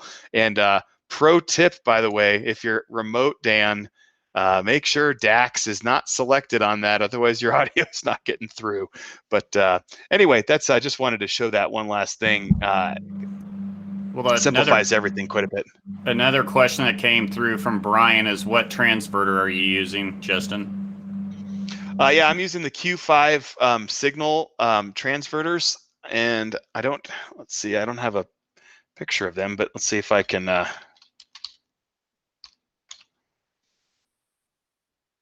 Yeah, so I'm using the Q5 signal ones, which I got the directions for how to configure it because there's a lot of options. So I bought the high power VHF, which takes a 30 amp power supply just by itself, by the way. So I'm running this 150 watt 2 meter transverters. That's what it looks like. The lock button on it is the GPS oscillator, which is keeping all the radios in sync so that they can work together, which is the synthesizer. So it's so that when it says PLL synthesized with your transmit reference, and then it has its own reference, this is all kind of works with Flex. That was an option. I couldn't answer the question of if you have to have the GPS disciplined oscillator in order to use transverters. When I spoke with Mike, I want to say it's like VA3MM or something. He does all the Flex stuff on YouTube. I told him what I was looking to do with 2 meter sideband, and he said, look, just get the GPS oscillator and it's just going to make everything easy. And so, they told me what options to pick to make it work with the Flex, and it was honestly a little disappointingly easy to set up. I was expecting to fiddle with it a bunch more. So yeah, I have this one for 144, and then I've also got the I think I've got the 70 centimeter high power as well. I don't know if I did the 50 watts. I probably did the 50 watts. I'd have to look. I think I have the 50 watt one for UHF. But yeah, so and these just heads up, Dan, I remember there was a pretty big 3 to 6 weeks they build them to order. So if you're looking for that for Mr. Stocking Man, you might want to get that in the queue. Yeah, 3 to 6 weeks is okay. 3 to 6 months waiting for a maestro's that, I'm hanging by my eyelids. Yeah, I don't remember what it was when I bought mine, but I kind of just, did it all in anticipation of the shack that I was building, which I think some of you know. We've got the, we got the hex beam, and of course the fantastic radial field, which Stan and Paul were, so instrumental in helping me get set up. But yeah, between the butternut and the hex beam, boy, it's awesome to have a bunch of different multi-bands, vertical and otherwise, to get out there and chase the DXCC and beyond. Well, that's all I had as far as, talking about Flex. Just want to make sure there's no other questions, any other comments. Don't need to keep everyone here all night. Happy to show whatever anyone wants to see. I got some questions. Okay. Yeah, I've been taking notes all night, so I got 6 questions. All right, so number 1, and this is a quiz for you, right? So those notch memories for picking out the birdies, how many of those are there? Like, is there just a couple per band, or is it virtually unlimited? That's a great question. Let's see. Hold on. I'm gonna have to. I've never My made. house is an RF cesspool, man. I got birds chirping all over the place. So Yeah, well, when I was Ray, at my I old think QTH.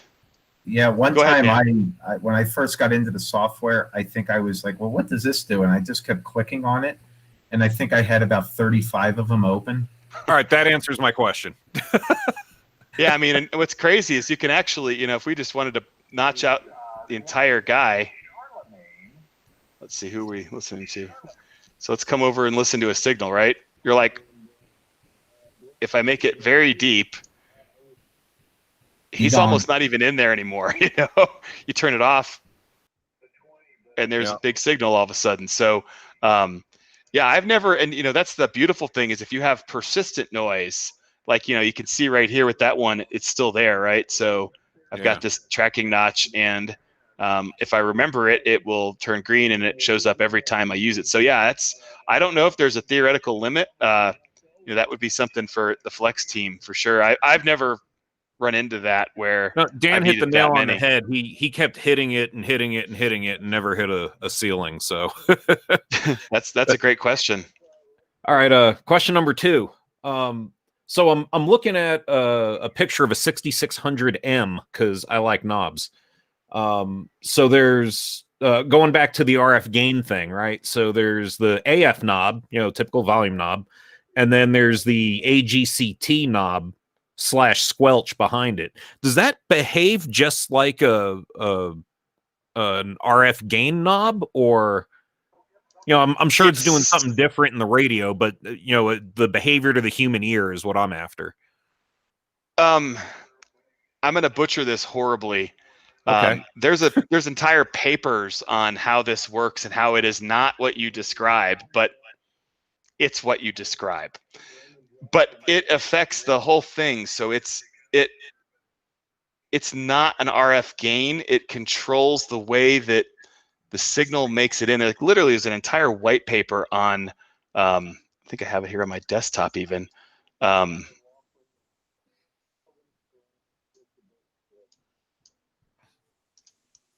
Profiles. There was a whole thing on how to with the. Anyway, it's a little outdated, but that concept took a lot of getting used to. But I essentially use it that way. They have videos where they show pulling in a weak signal, where you find someone it's a little weak, and there's a procedure for. Sorry, I can't hear the radio as well. Where you bring it down until they kind of disappear into the noise, and bump it just back up a little bit. And this is all using the medium. I might use fast for CW, but it doesn't behave like a RF gain as much as it does. Like you've never used AGC before this way. It is the main control that you use before you do anything, even with noise. Because I love the RF gain knob. I ride that thing all day long when I'm playing on it. So incidentally, like you said on the Maestro, it's the button that you use 90% of the time because I've not got the Maestro connected right now, but you're essentially moving this knob. And I could never even imagine running this. I can't even imagine running this higher than 40. Okay. Yeah. So in theory, it operates a lot like an RF gain, but it operates completely differently in the IF section, I'm Yes. guessing. Okay. Yeah, All right. it's completely not that, but it behaves the same way. Sure. Understood. Good question. All right. It's a very good I got to question. come over We're one day taking and notes. twist your knobs. Fair enough. All right. Third question. This is kind of a scenario, right? You're running all these slices. You got FT8 rolling in the background. You're in your mid QSO with FT8. But then you hear somebody you want to talk to in a rag chew or a net you checked into or something.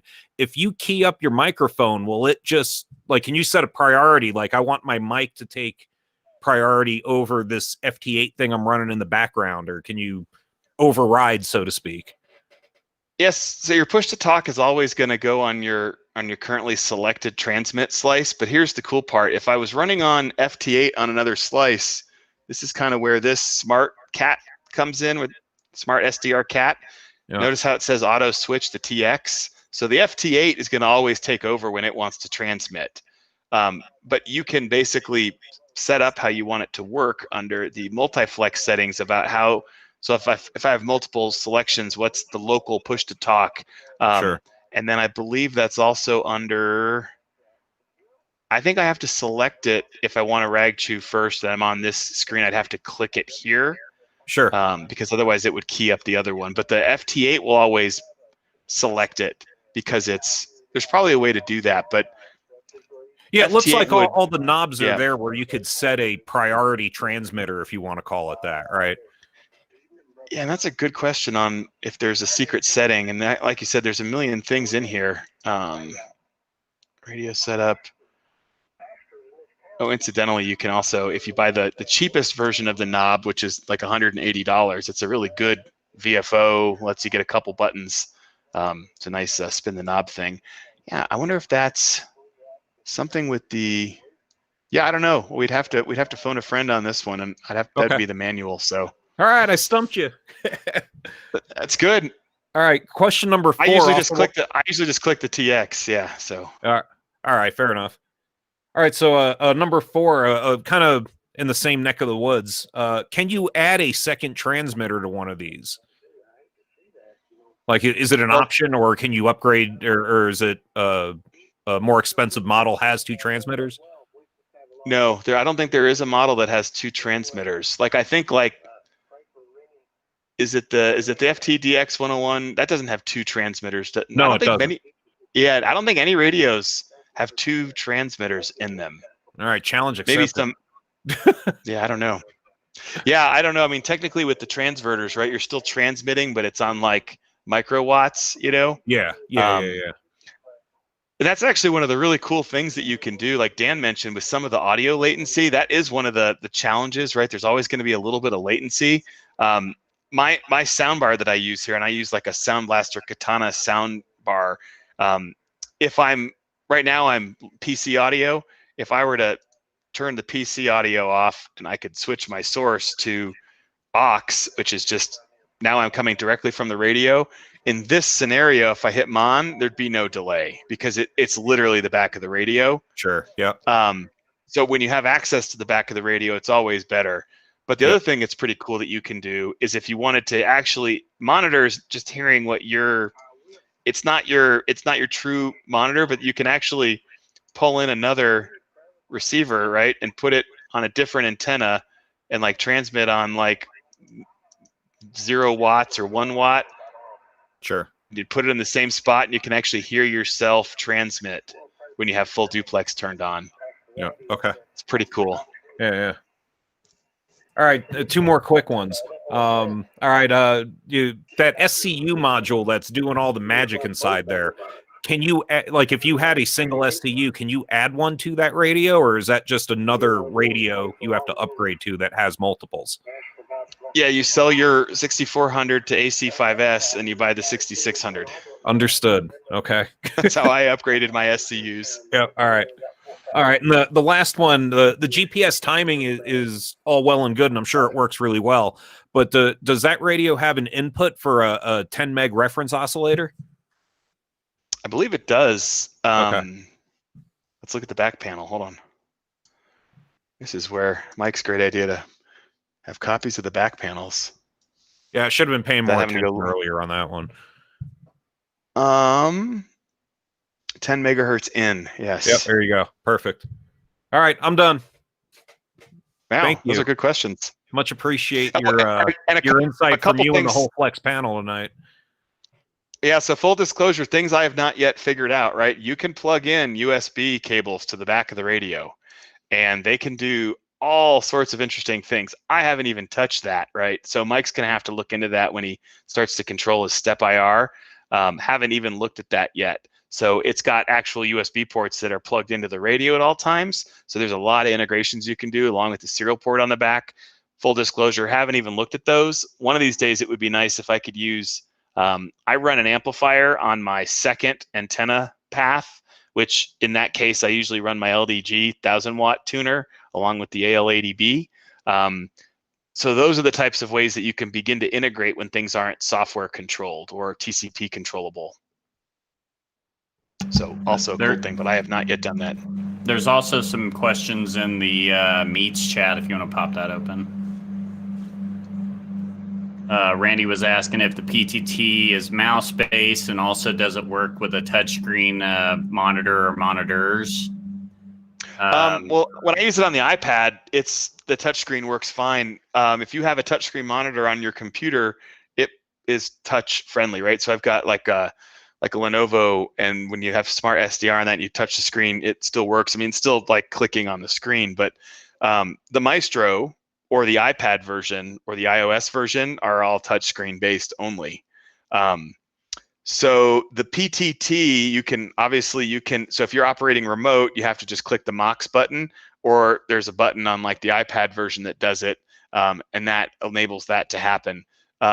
You can have the Maestro do PTT. So like I've got a hand mic on the back. The Maestro has those additional inputs. So I've got like a mic that's on the back of the Maestro that could do PTT.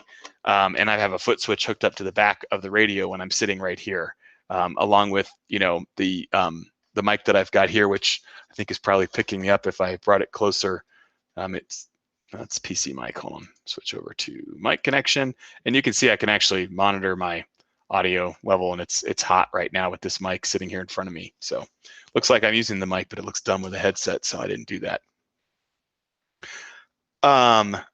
If time allow, could I there you go. expand on an amplifier with the Flex? Yeah, so the way I use the amplifier with the Flex, and this is where, like Mike said, the dangerous upgrade here is the Power Genius, right? Solid state auto tuning, fully integrated with the Flex. You get if you have the Power Genius, you get another panel that plugs into this smart SDR.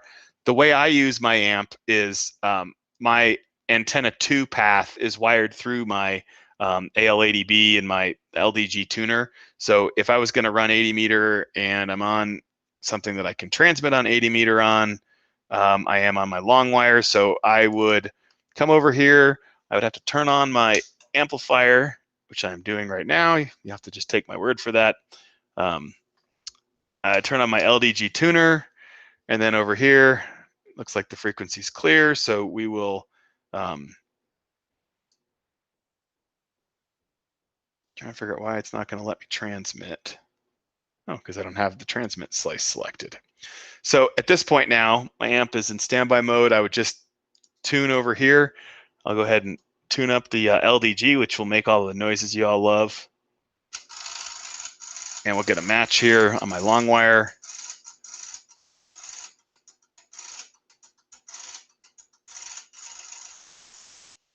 Okay, so we got a match. And now I can stop tuning. And then that's where these settings come in, John. So if you recall, we have all these outputs on the back of the radio. And so I've got TX1, 2 set up for the transverter, and I've got TX3 hooked up to the back of the amp. So in this transmit profile, you'll notice if I transmit here, it'll key up my amp. So if we, I guess I could see what happens if we try talking to somebody. Gotta figure out where my PTT is. Is the frequency in use? Is the frequency in use Alpha Echo 2 Lima?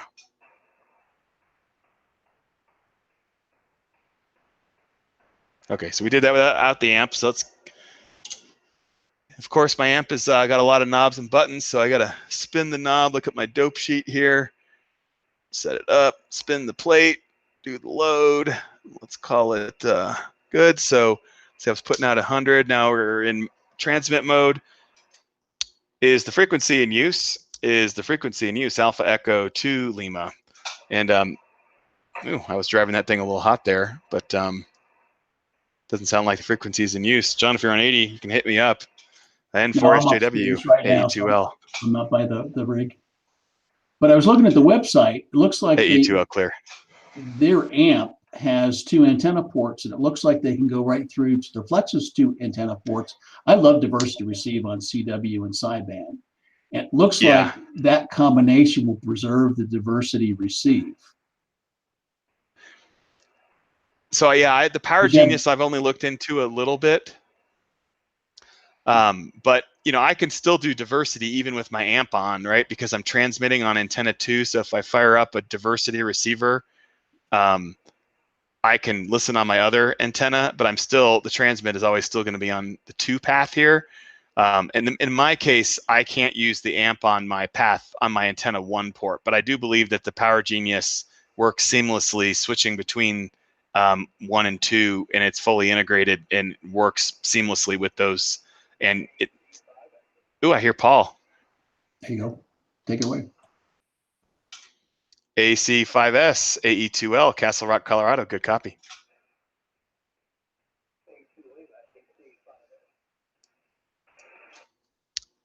AC5S, AE2L. You got a copy on me, Paul?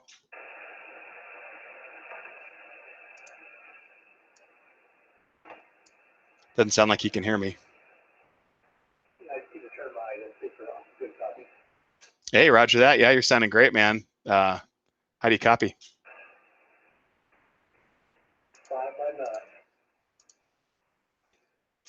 Yeah, very good. Well, the propagation over to Parker, which I'm assuming is ground wave, looks like it's doing great right now.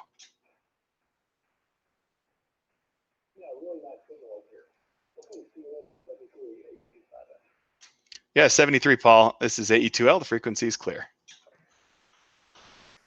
Well, it only took 1,000 watts to get over to Parker on 80 meter tonight. But yeah, thanks for that, Paul. Appreciate that. All right, so that answers John's question, I think. But yeah, the Power Genius, boy, that's pretty tempting. But that's an $7,000, I think. That'll take your breath away. Yeah. Yeah. Ray answered his own question. So, yeah, and there's Randy, right? I was on my long wire, so it's probably not the best for the vertical. Usually works a little better over within town here, but yeah, I mean, and that's what's awesome is it's just easy to tweak all the settings. I'm not doing monitor because I just don't really need to hear that, especially when I'm listening to it out loud and you're all hearing it through my microphone here. But yeah, it's really awesome to be able to just see everything. And you can see all these little birdies they get on 80 on this antenna at night. And yeah, nice to be able to filter them out. Brian was asking, what's the range of the tuner? I think it's set up, the built-in tuner will match 3 to 1 or better. So it's pretty much standard like most of the built-in tuners. My LDG does a better job of matching on the long wire most times.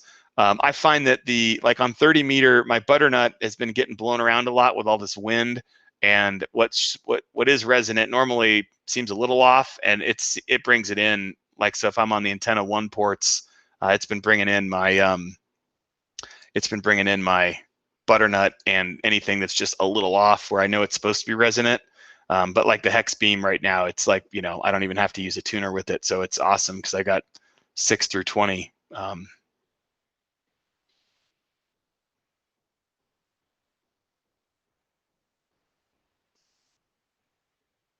Any other questions out there? Nothing on YouTube Live. Well, awesome. Well, I guess that's it for the Flex presentation. Elizabeth, do we want to throw it back to her? Is she still around? Any wrap up? We need to wrap up.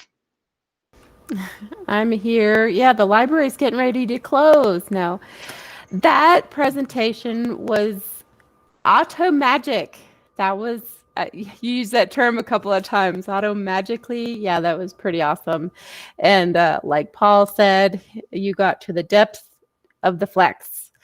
So really appreciate your expertise, your knowledge, your time, effort. Thank you for teaching us.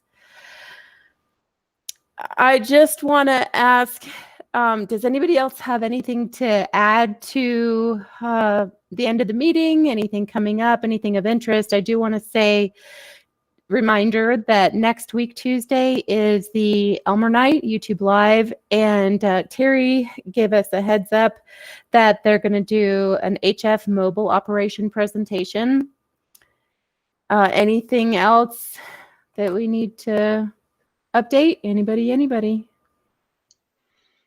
I guess one thing we didn't ask about if there was any upgrades or soapboxes anyone wanted to throw out that they got an upgrade or any new DX or anything. You want to do soapbox real quick, or are we good? I love the soapboxes. And yes, if anybody has anything to share, please interrupt me.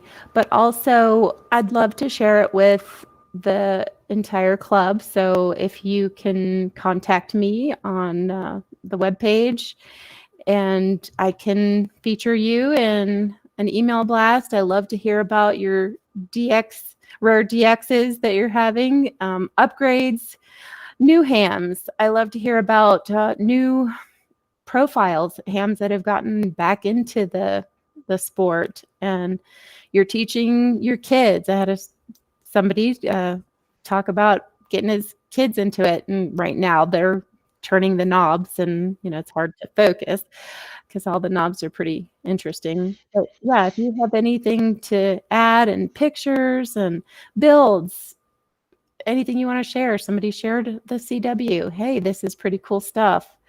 I want to share it with everybody else.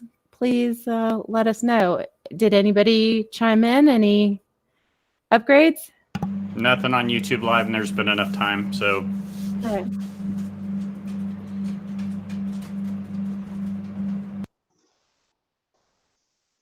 Your audio dropped out, Elizabeth. Sorry, it would help if I push the button. Thank you for that. But congratulations to all those who are new hams, who have some upgrades. We encourage you to keep on keeping on and share what you know. The PRA is a well-oiled machine because of all of you, and I appreciate all of you. I don't think I have anything else. Thank you, Wayne. Wayne is always in the background. He's doing this, by the way. Thank you, Wayne, for all your expertise. No problem. Yeah. And I think I'll wrap it up, guys. Keep the squad too. Enjoy playing radio. 73, everybody. Hey, 73, Thanks for everyone. running the meeting. Appreciate it, Elizabeth. And good job, Justin, on the presentation. Oh, my pleasure. Thank you. Yeah. Thanks, Elizabeth. Thanks, guys. Hey, Dan. Yes, sir.